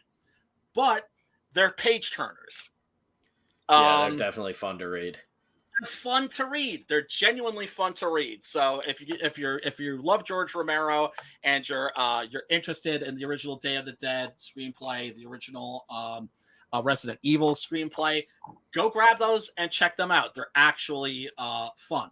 I can't remember who said it, but there's this really it's a dumb quote, but it was some producer said about Tarantino years ago. It was just I fucking love him because he writes for the reader. And it's a very common quote in screenwriting. But this, I think it might have been, what is it? The guy who did, was it The Rock? I don't know, but I think he was on a ton of blow when he said it, and it was always a hilarious quote to me. And it's just a really, really basic quote about writing, but I've always thought about that. So it's just in case anyone is going to find one of your scripts and read it, it should always be a good time to read. That's one of Shane Black's another guy like that. Right. James Cameron, his scripts are page turners too, because to me it's an issue of personal pride. Right? And I realize when I'm writing a comic book script, who's going to read this? 2 people. Yeah. But I want it to be engaging for them. And of course, what's great about comic book scripts is only 2 people are going to be reading it, so you can put little notes in and address them directly. Yep. Right, and they generally love that. And what you were saying about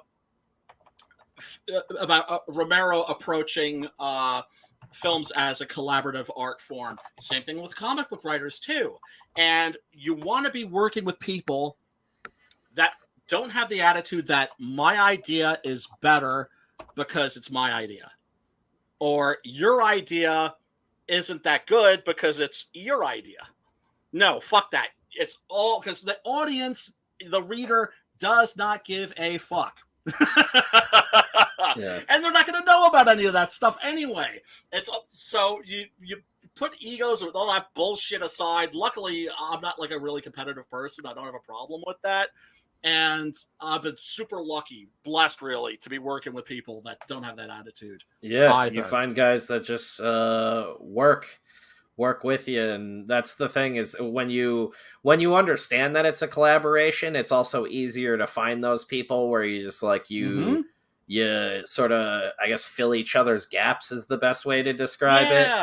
And it's like you said, you want to write stuff that is engaging to them too, because you want your artists. you're paying them to draw it, but you want them to love it just as much as you, because then they're gonna make it look 1,000 times better. And when they understand it and they get like exactly what you're going for and the weird little references, you know, if you're doing an ongoing or even a mini series, after the first couple issues, you start to develop a bit of a shorthand, and you know, oh, I make this reference now. I don't need to write a paragraph explaining what the hell this is all about. I can just say it's this movie, this guy, or whatever, and you know exactly what I'm talking about. Like, you develop it. They're like Jeff, who I work with. We just like are talking to each other constantly now. He has my phone number if he wants to call me, and we can just talk about stuff. Like, we're DMing each other constantly and texting each other, talking about stuff all the time. So it's like, there's probably going to be a point in the future where we're barely writing scripts anymore, and it's kind of more of a Marvel method where I get to just write dialogue over Jeff's awesome pages and give him crazy ideas. But that's what makes collaborating so much fun. Like, hell yes. And that's why with anybody that's just starting out in this medium, I'm always preaching that. Embrace the collaborative nature of the medium. You're going to have so much more fun, and surprise, your books are going to be better. Yeah, it's a give and a take. Let that magic happen. Yes. But yeah, that shorthand, like I had that with my friend Adrian Sibar, who did issues 1 through 7 of Six Gun Gorilla. He passed away last year. Man, I'm sorry. Yeah, you know, he was a wonderful guy. I got to meet him at the New York Comic Con. We had a blast, and he was just a joy to work with. And I'm lucky because Preston Acevedo, who stepped in to do the remaining issues, is, I mean, amazing artist. Very and cool also dude. Yeah, and cool dude, fun to work with. And what I do is I write full script style, but then when I give it to him or somebody else, I'm like, my attitude is, this is full script, but treat it Marvel style. Yeah. And so then they do their own thing, they make changes, and then I come in, and the dialogue is what comes last, right? Yep. Because that's when I change the dialogue, because what they've drawn will inspire me. Oh, that's my first editing pass. That's how that's why I do all my lettering myself.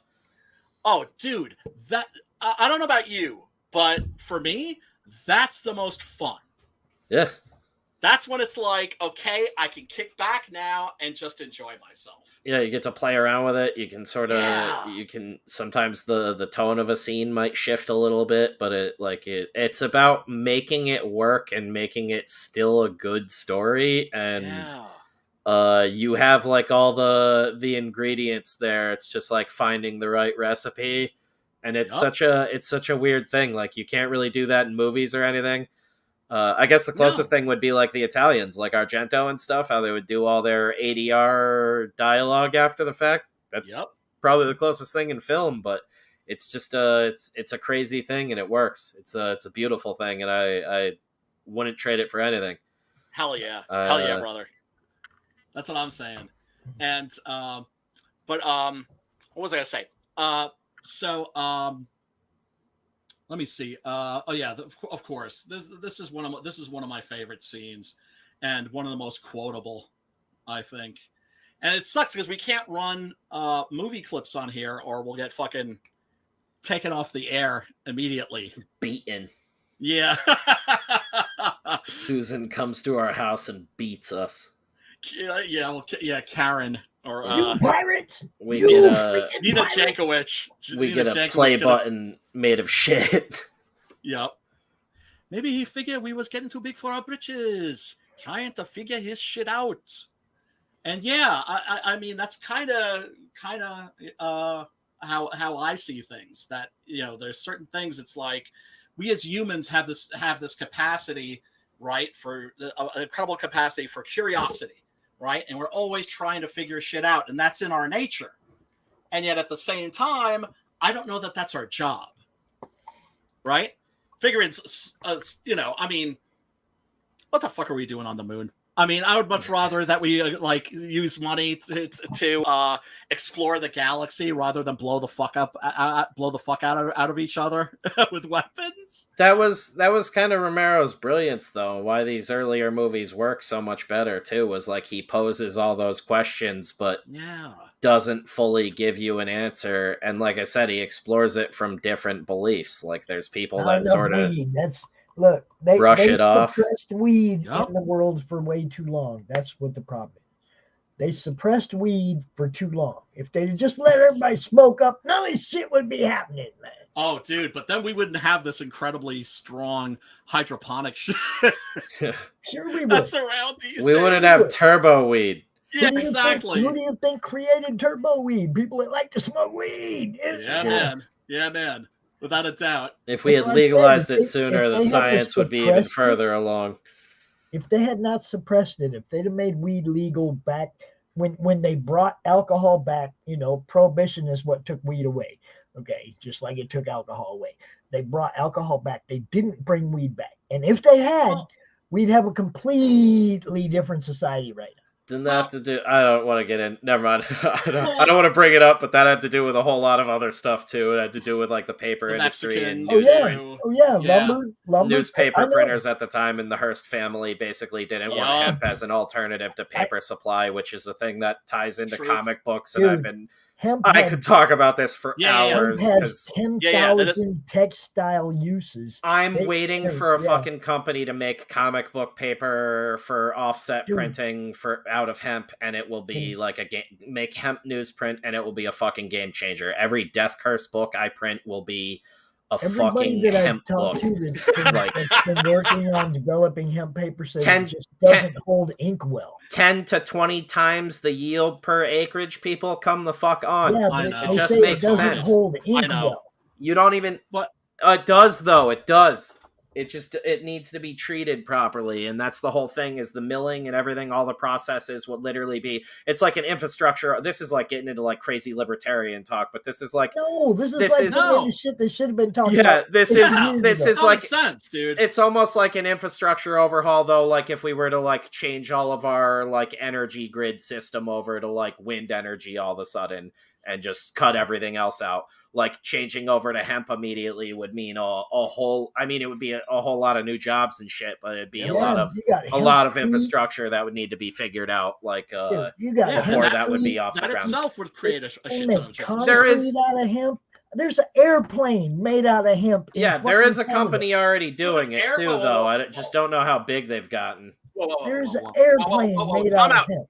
Time out.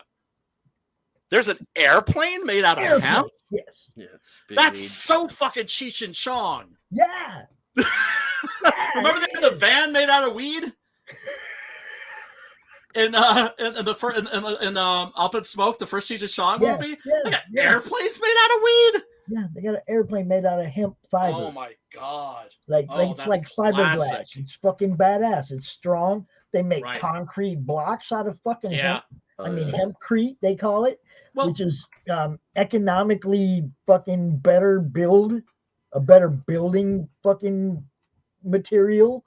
There's so many uses for it, and they should have never killed the production of hemp. No, but remember this too. Weed has always been less about the plant and more about the people that smoke it.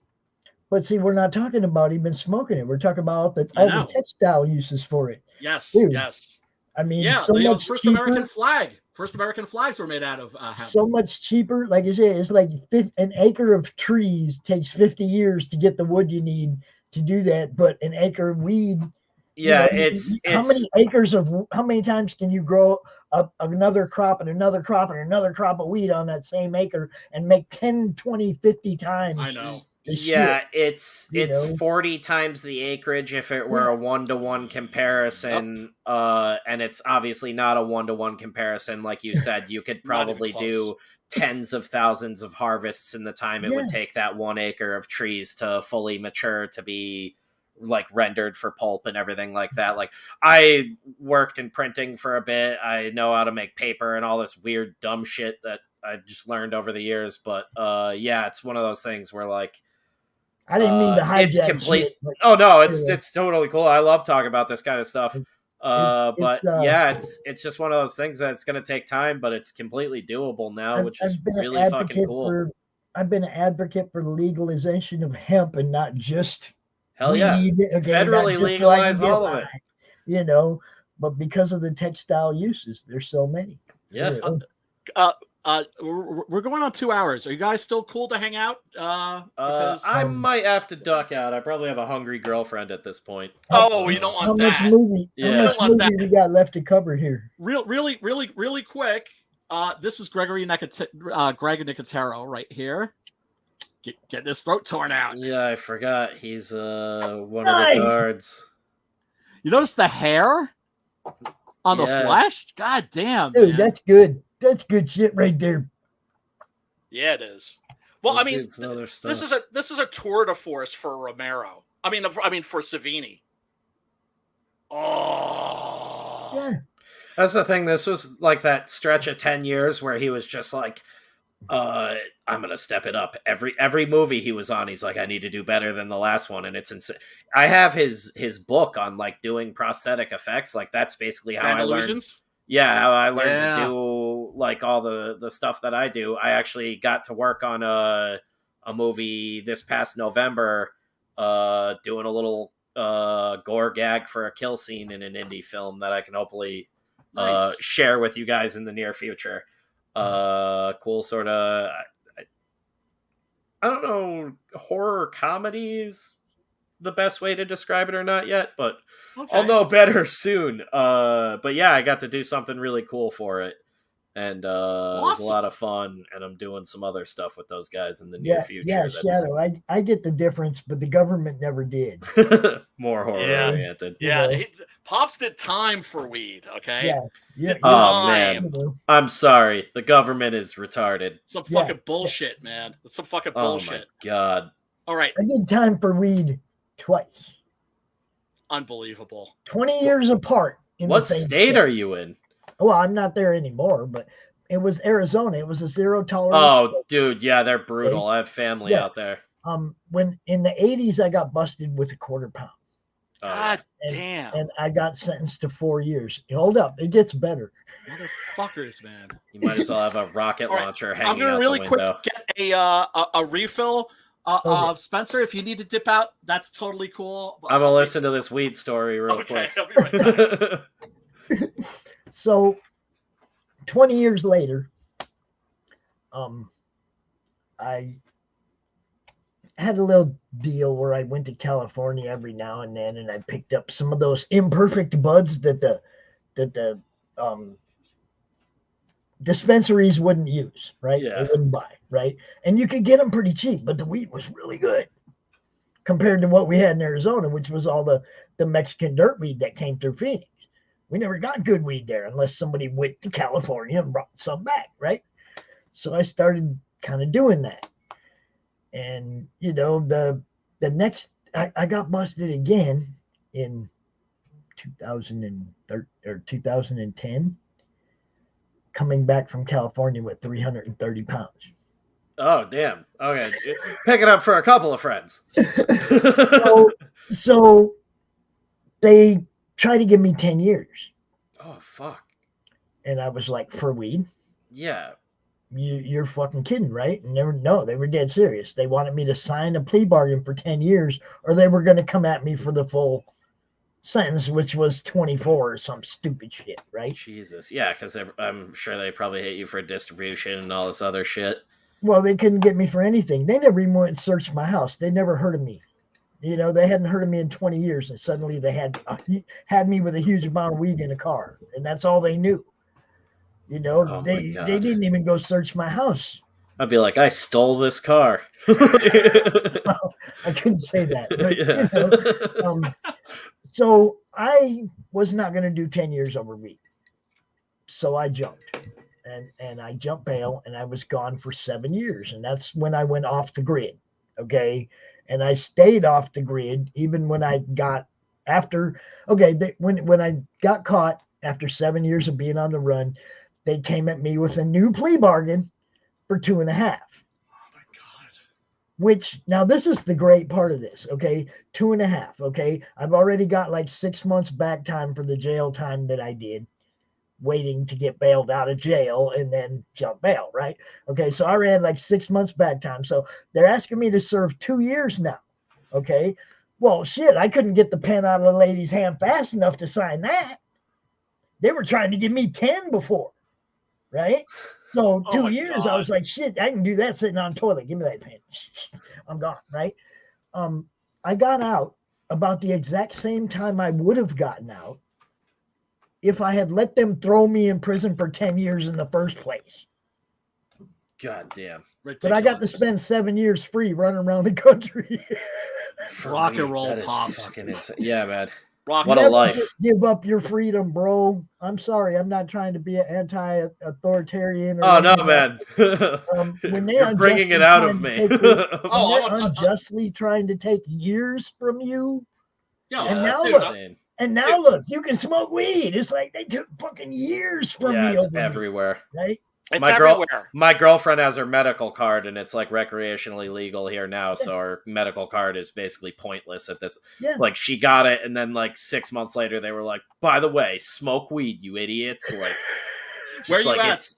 I'm Where in you at? Connecticut. Like it took Oh, a okay. while for them to get there, and then like I think I just read the other day that in like July of 2023, you can just start growing it recreationally, and then it's just it's gonna be a goddamn free for all around here. Georgia, Good. Indiana, and Texas are going to be the last 3 states to let people. Yeah, I feel bad for all those guys. That's one of those things that held it up for decades, though. Too is like a lot of conservative dudes that like were probably getting baked out of their minds behind closed doors, or of just. course. And Rules it's for that, thee, not for me. yeah, and it's that like collective mentality of how they're gonna be perceived, and they're worried they might not know all their buddies are also smoking weed behind closed doors, so they're afraid if they come out as pro weed all of a sudden that they're gonna be judged by everyone around them, and then. Dude, like 10 that years one back, a song- bunch of people were like, "Hey, do you smoke weed?" And a bunch I of heard people that were like, one "Yeah, song. actually, I do." It's And harmless, man. It's What's harmless. that one song, Brian? What's that one song? I guess I'll sit around and medicate.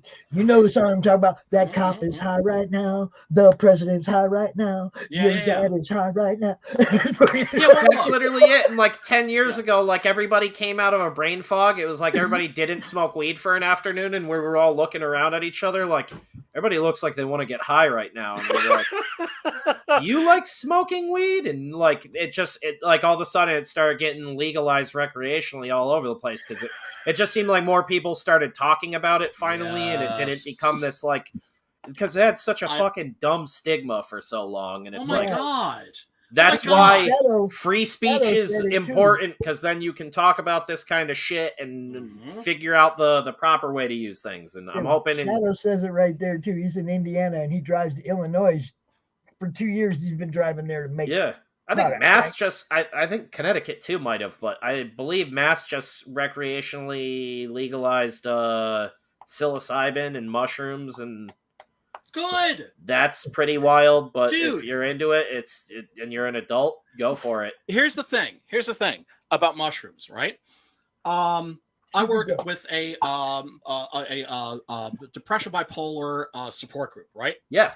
And so I keep up. I used to work in the mental health field as a certified peer support advocate, right? And so I keep up. Well, because it sounds so official, but basically, I got certified as a jerk off that you talk to when you're thinking about killing yourself. I got it. Yeah. Some jerk off who talks you off a fucking ledge. That was my job, right? And I was good at it. So that was all cool. But I keep up with like the news, right? And you're always looking for, because none of us like being on fucking meds. They're finding real hope with the therapeutic use of psilocybin mushrooms in treating depression. What is it? I think MAPS is the company that does it. That acronym's also been, I guess, co-opted by pedos, but there's a company called MAPS that's been studying like psychedelics for therapy for mental health and all sorts of other stuff PTSD with veterans and things like that for years. I actually tried to apply for it like a decade back when I was in the range for people they were looking for. And they're the guys who basically like cracked the whole code on the ketamine therapy that they're doing now for like manic depressives. Yes. Like you said, the psilocybin therapy. Yep. They've been testing with like LSD derivatives and stuff.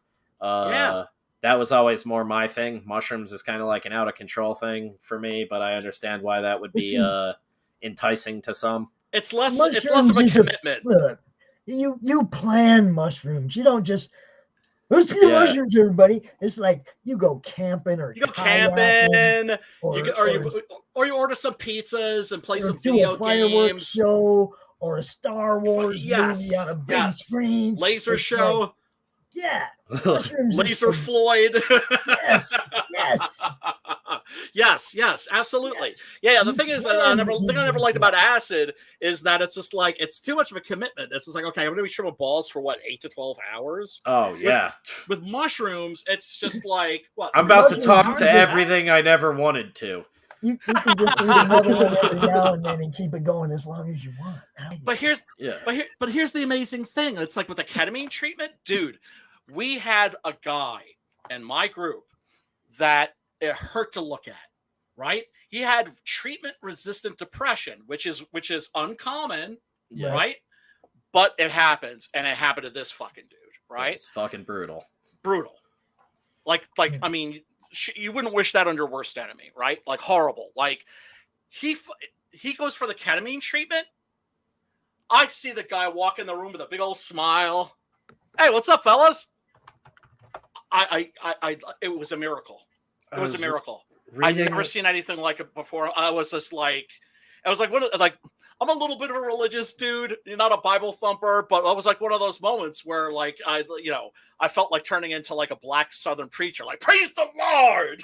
I think they're looking into it for like CTE and stuff now too. And it's like, man, if it might be fucking crazy, obviously, to do it recreationally or whatever, but I'm like, if it's helping people and it works, it's the same thing I say with just about anything. Like if it works for you in your life and it makes you happy and it levels you off and it works, awesome.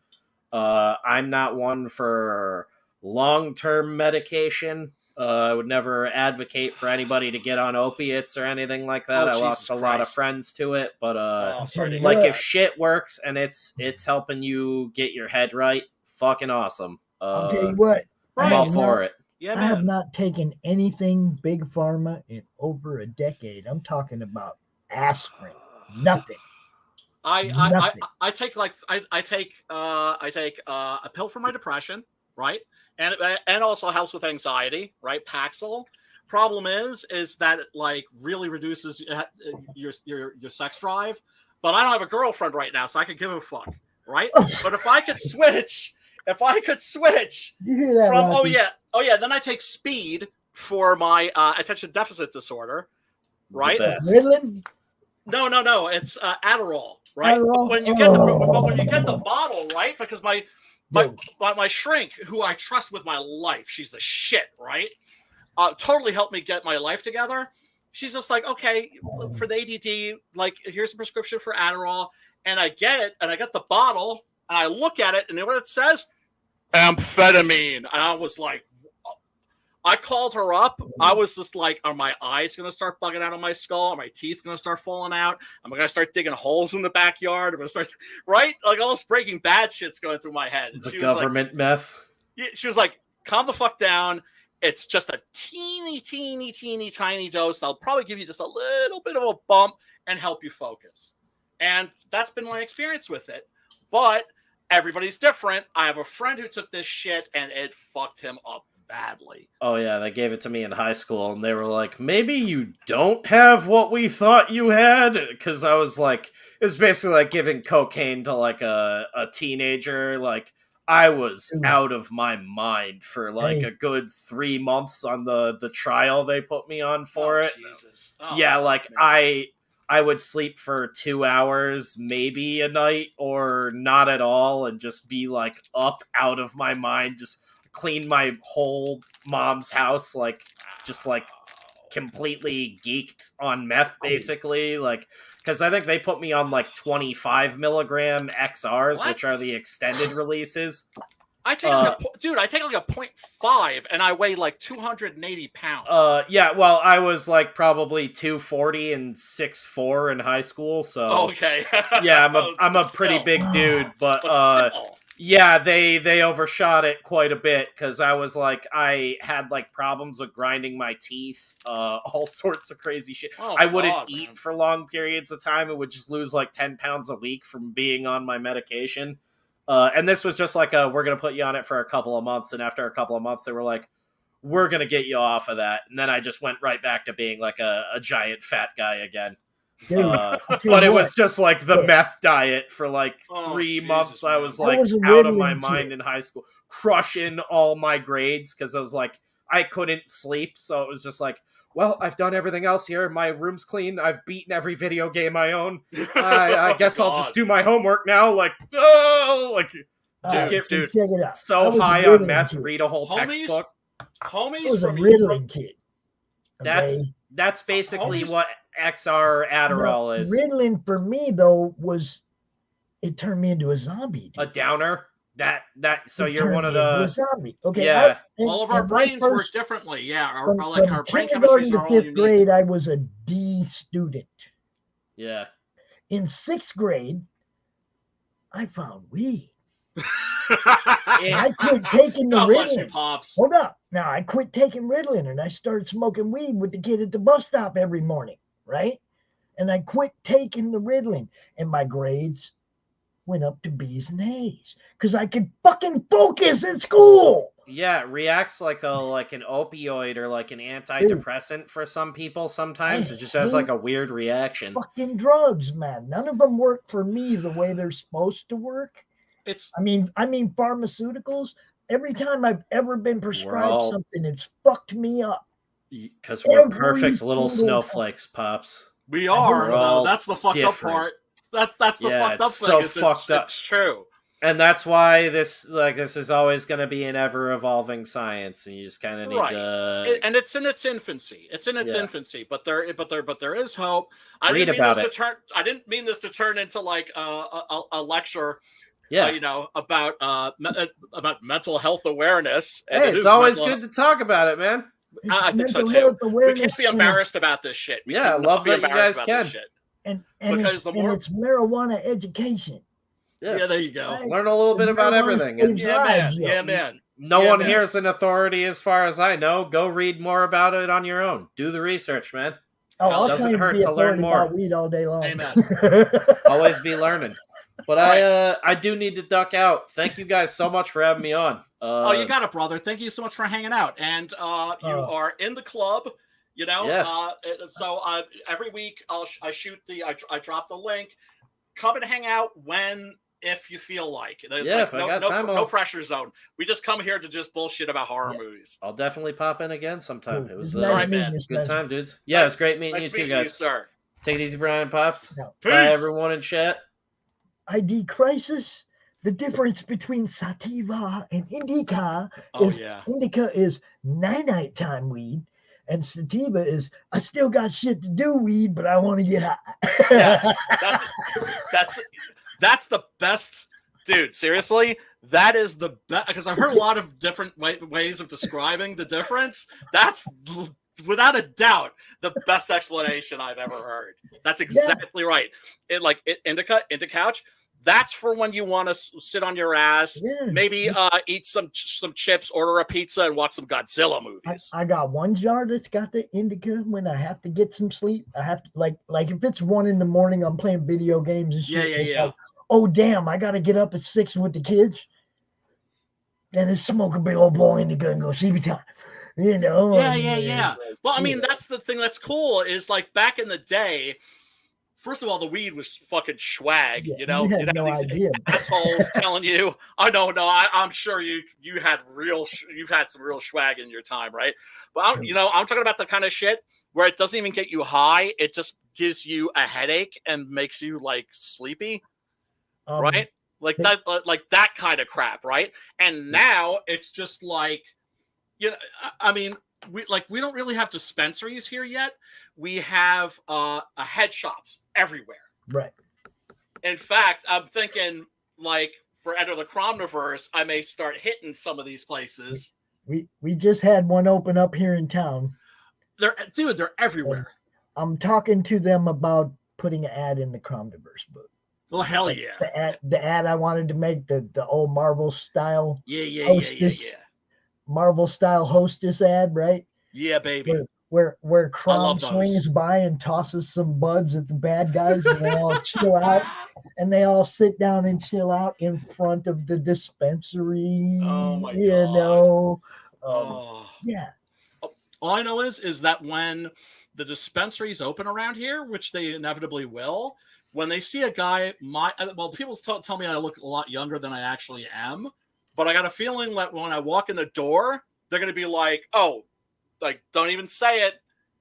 We know exactly what you want. You want something that's going to make you feel nice and mellow, but, so you can, like, hang out and, like, watch Godzilla movies, maybe do a little writing or something.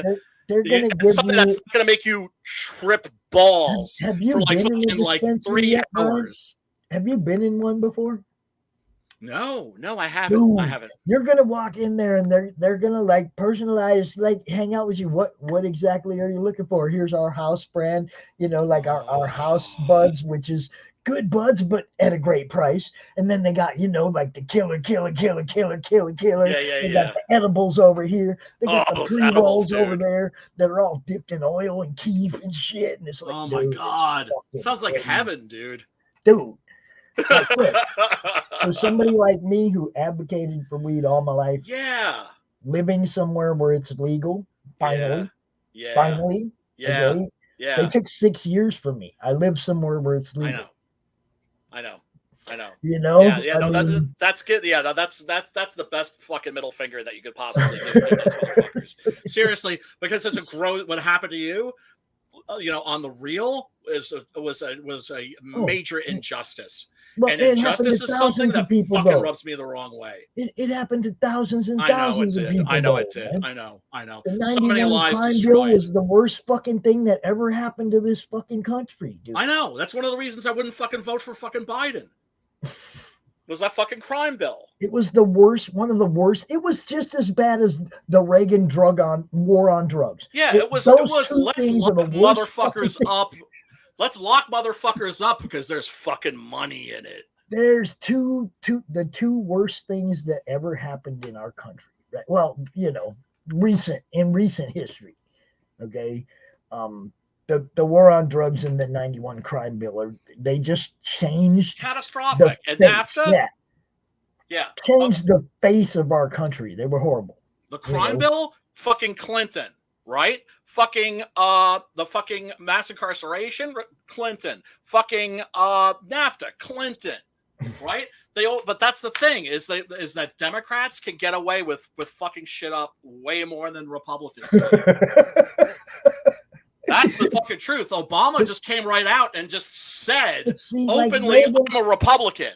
But see, Reagan did that war on drugs things that started the whole fucking shit. I know. Reagan to me is like fucking is like Stalin.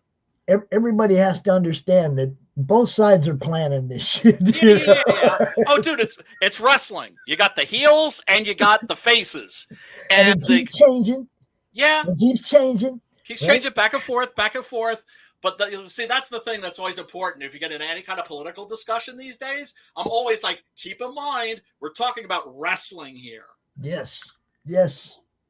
It's theater. It's theater, right? There's one party, and it's basically they pretend to be two. Its job is to keep us divided. Yes. And it's working great now, boy. Oh, man. All my Democrat friends are off the fucking farm, dude. You can't say the sky is blue without somebody bitching about that gray cloud over there. But it's like, it's a right-wing position to be against a proxy war in the fucking Ukraine. What the fuck? And the people that are trying to ban the free speech is what passes for the fucking left. It's insane, man. It's absolutely fucking nuts. It's Bizarro world. It's Bizarro world. And people want to tell me that clown world isn't a thing. What the fuck? No, it's ever. worse than Clown World. It passed Clown World when we put Joe Biden in charge. We escalated past Clown World then. The fact that he was running and everybody was okay with him running from his basement. Dude. And everybody was okay with that. And it was like, this is fucking theater. This is a movie. Dude, my friends like telling me like, hey, you need to stop talking about how Biden's senile. I'm like, why? Well, first of all, let's be real here. Like we can agree, right? Like the dude is fucking senile. I know. I watched my mother get dementia and Alzheimer's and everything. Trust me, I have seen that shit up front, and you know it when you fucking see it, right? And every time I look at Biden, trust me, yeah, he's got it. He's gone. And yeah, he's gone. And this friend of mine is like, no, you need to stop talking about that because, well, basically, you're like that means that you're voting for Trump. I'm like, I'm not voting for fucking Trump. What are you, fucking crazy? I hate that motherfucker. But I'm not going to act like this guy's any better. Look, fuck them both. Fuck them both. And I'm not voting for a fucking war criminal. I'm not voting for the guy that signed the fucking crime bill. Fuck that guy. No, it's not going to fucking happen. And he was screaming at me, dude. He was fucking screaming at me. It was just like that's when I realized how bad the fucking derangement syndrome was, man. Like, oh my fuck. Well, see, I have a unique perspective on the crime bill. Yeah, well, you it affected my life. Yeah, of course. So I get to say, yeah, I probably wouldn't have gone to prison if it wasn't for the 91 crime bill. Yeah. I'd have probably done a little fucking kind of drug treatment class or some stupid shit, paid a little fine, and been down the road, right? Mm-hmm. But they made it, they made it profitable to put people in prison. The 91 crime bill made it profitable. Right. Private prisons popped up everywhere. The federal government was paying $36,000 a year to these prisons to house inmates. It cost them about 11. And trust me, I ran the numbers. I was there. Okay.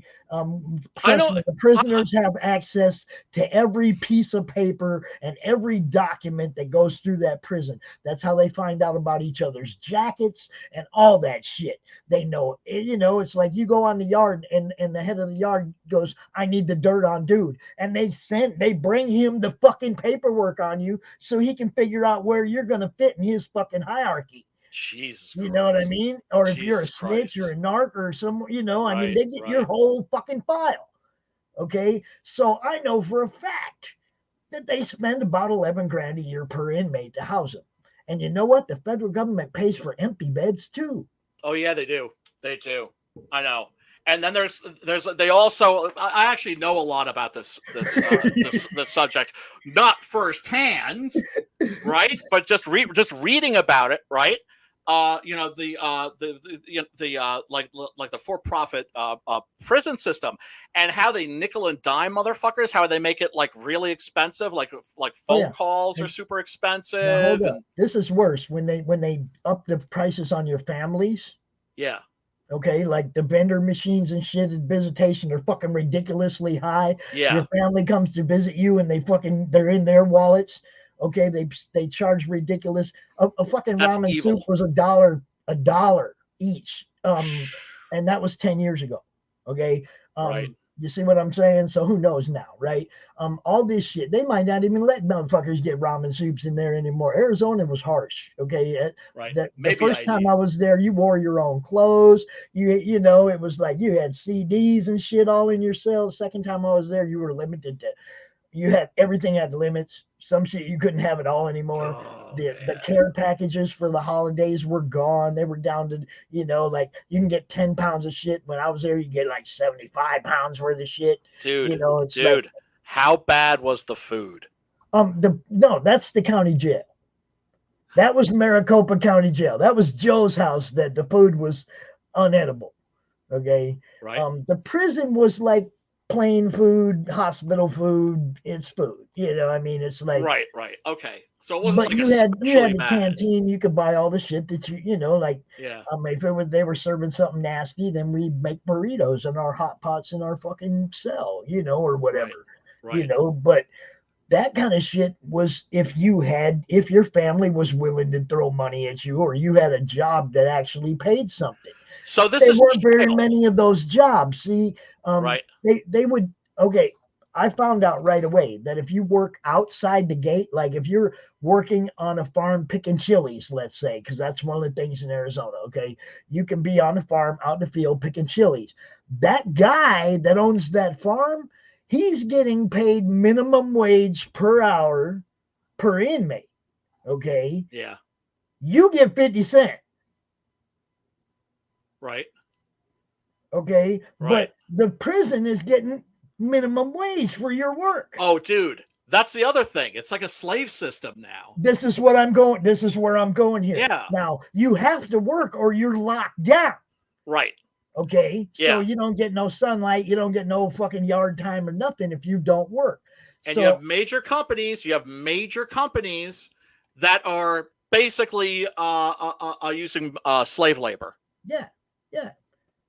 I mean, you know, like I say, you're out on the field all day. Okay, you get 50 cents an hour, but the prison's making minimum wage per hour on your work, on your back. Yeah, dude, they're that's not giving you that money. They don't put it in a bank account and give it to you when you get out so you can succeed and maybe not end up back in this motherfucker. Because they want you to come back. Exactly. The whole system's set up. That's the other thing, man. The recidivism rate is so high because they make it. I'm starting to show off my intellect. I better shut the fuck up. Yeah, you are. It's cool. I'm smart. Damn. It's badass.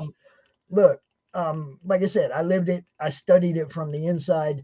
I had a job inside the gates that they paid me 35 cents an hour that nobody was paying them shit for. Right. I made them pay me. I had every medical fucking thing I could think of done. I had EKG. I was 47, so I had them check my heart. I had all my teeth that were fucked up from over the years from Jolly Ranchers when I was a kid and everything. Yeah. I had them pull all them fucked up teeth out of my mouth for $12. Nice. You see what I'm saying? I used the fuck out of that system, man. I did not let them fuck me over, and I didn't let it ruin me as a person for being in prison for 6 years of my life. I came out the happiest motherfucker I was, same as I was the day before I went in, right? God bless you, dude. I didn't let that Seriously. shit ruin me, man. I played softball in the joint before the first time. The second time, they didn't have bats on the yard anymore. The difference between 20 years of being in prison was ridiculous. The first time down, weight piles, softball, all that shit. The second time down, nothing. They took all that shit away, didn't Nothing. they? Dude. Motherfuckers. You can still play prison basketball, though. You still see some good fights on the basketball court. Little entertainment. But there's a difference between jail and like the joint. Between jail and prison. Yeah. Right. Jail, you're there with half the people you're in jail with probably didn't do it, and they're just waiting for their court date to go home. Right. You know. So you were doing time in jail, not like prison. Jail was like the prelude. Right. Then you get sentenced and then you go to prison. Yeah, I did 6 years in prison. I had county jail too. When you're going through trial, you're in county jail, you know. Joe's jail ain't no fun. Don't ever go to Maricopa County Jail. I don't give a shit. If you live in Maricopa County, be good. Be really good. If you're not good, make sure that all your paperwork is good. Don't give them motherfuckers a reason to dig, boy, because you don't want to go to Joe's jail. Well, it's not Joe's jail anymore, but I'm sure it's the same. It's fucked up. Yeah, fuck that guy. They fed what they call slop. They called it slop. Wow. And so it's like they have to fucking insult you on top of it. Dude, I never touched it. I ate a lot of peanut butter sandwiches and ramen soups in jail. A lot of them. Oh, man. I mean, a lot of them. All I know is, man, they ain't getting my ass. They ain't getting my ass for nothing. Like, I won't run. I won't run a stop sign Do you know what I'm saying? Like, that's how much I'm about, like, not getting fucked into, like, any kind of bullshit. Because the thing is, it's like, what are they going to do with all these extra people, right? When they're, like, no jobs and shit? They got to fucking, it's like, okay, well, you basically take a people, turn them into human livestock. Dude, look, and I'm not living my life any different today than I was when I was 18. I'm trying to have fun. I understand the fact that we're not going to be here very long, and we're a very small speck of nothing on the evolutionary scale or any of that shit. We're not here long enough. If you don't have fun and make a difference in your own way, you're wasting your time here, bro. You are. You know what I'm saying? I'm trying to have a good time, man. Life is meant for living. You know? Yeah. I'm trying to have a good time. When I was in prison, dude, I did the same. Other than being able to hang out with women, I did all the same shit that I did on the outside. I played poker. The first time I played softball, the second time I couldn't, obviously. But, I mean, I tried to, I read books. I read thousands. Man, I have read thousands of books in my life. And 6 years in prison accounts for quite a few of those. That's awesome. Because all I did was read. I read everything about everything. That's like, awesome, dude. I wanted to learn. I wanted to learn everything I could. I was stuck. With this beautiful library. Right. Why wouldn't you take advantage of it? Yeah. That's what. Yeah. If I ever had to do time, it's like, okay, they got a library. Thank fucking God. I even had people that I knew donating my own books to the library. That's awesome. Because they didn't have a good sci-fi, fantasy section, and it's like my books are sitting in a box. It's like, man, just bring them down here so I can fucking read them. I don't care if I get them back. I can always get these books again. Well, you see, I mean, because it's not a popular thing when you're like, you judge a society by how it treats its convicts, right? How it treats its criminals, and our society fucking is basically barbaric when it comes to slavery, dude. It's slavery. Yeah. And like Shadows here says, because the attitude is like, well, fuck those guys. They should have a hard time. And blah blah blah blah blah blah blah. It's like you realize that some of those people are good people, right? A lot of good people have done time, as Shadowhawk says. But also, there's going to be a couple of people in there that are going to be fucking innocent who just shouldn't fucking be there, or they're over because of some bullshit. So why make that a horrible fucking environment from them? It doesn't do any good, right? You know what the funniest part was? The second time I was down my yard, nobody wanted to run the NA meeting. Okay, nobody wanted to run it. So you have to step somebody has to run it in the yard, or else they'll lock you down for that 2 hours that group was supposed to be going on, until somebody steps up, right? It's like they'll lock down the whole pod. Okay, all 60 of you can just sit in here, no yard, just sit in here, turn the fucking power off so your TVs don't work. They just be dicks, right? Right. So I was like, I'm just a pothead.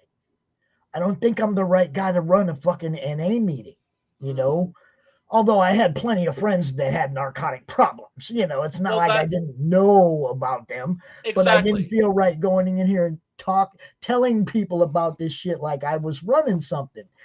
So I took the deal to let the pot off restriction, right? I was like, I'll run the fucking group. Yeah. And I finally got somebody in the group to come in there with me that was, an actual addict that could fucking actually bring something to it. And I was like, okay, you guys, I got us off the hook.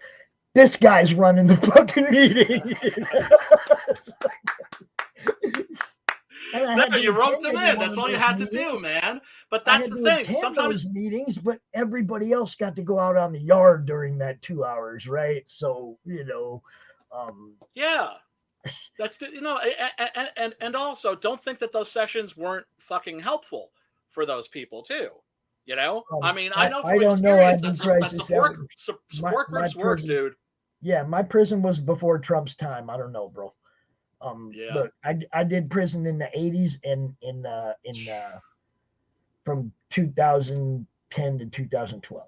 So, it was before Trump was in office. I have no idea what kind of changes that's happened since then. I really should pay more attention because I wasn't always an advocate for fucking eliminating private prisons too. Oh, yeah. I mean, that shit should be just straight up. They got to quit illegal. prophetizing. They Yeah, got fuck to that quit shit. profiteering off shit. fucking flesh. Yeah, and You know? human souls too. Yeah. You know what I'm saying? Not just fucking flesh. I mean, it's satanic, man. You know, I mean, you could call that shit evil with a fucking capital E. Yeah, ID Crisis wants to know: was there any changes in the prison system due to Trump policies? I know that was a platform of his. That's what I was saying. I was there before, before Trump was in politics, so I don't really know if I know the stuff that he wanted. I know the stuff they were trying to make prison reform based on. Okay, but I don't know if Joe just overturned all that shit again once he took over, or who knows? I can't imagine. They don't talk enough about the stuff that really matters. Right. I can't imagine. Any president giving a shit and wanting to make that deal with that issue, right? Well, Trump actually they got friends that are making a lot of fucking money off that shit. Trump actually was working on prison reform, though, but Well, yeah, but how sincere was he? But you can't look at another man's soul. He actually fucking gave Kim Kardashian time in his office. He had to be somewhat serious. Yeah, but he was like a game show host. That guy was walking around thinking he was like in a reality show, which he kind of was.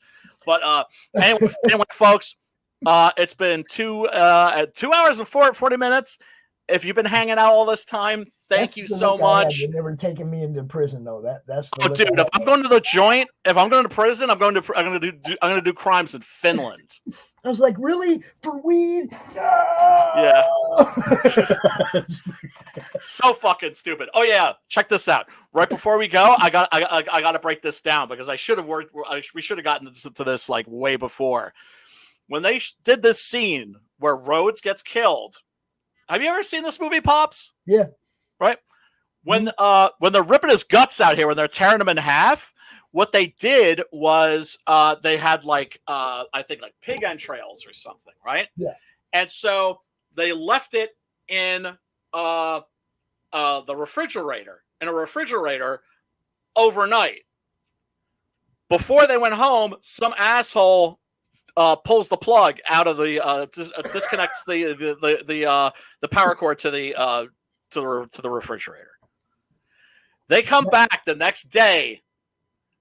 When they did this scene, they were just everybody was trying not to fucking puke. It was rancid. These are rancid fucking pig guts. Oh, choke on them. Classic, of course. Joe Pilato, one of the best on-screen deaths ever. But yeah, it was supposedly gnarly. You come to say goodbye, Rock? Oh. Come to say goodbye? Oh. That's the other thing I love about Huskies. They're chatty, aren't they?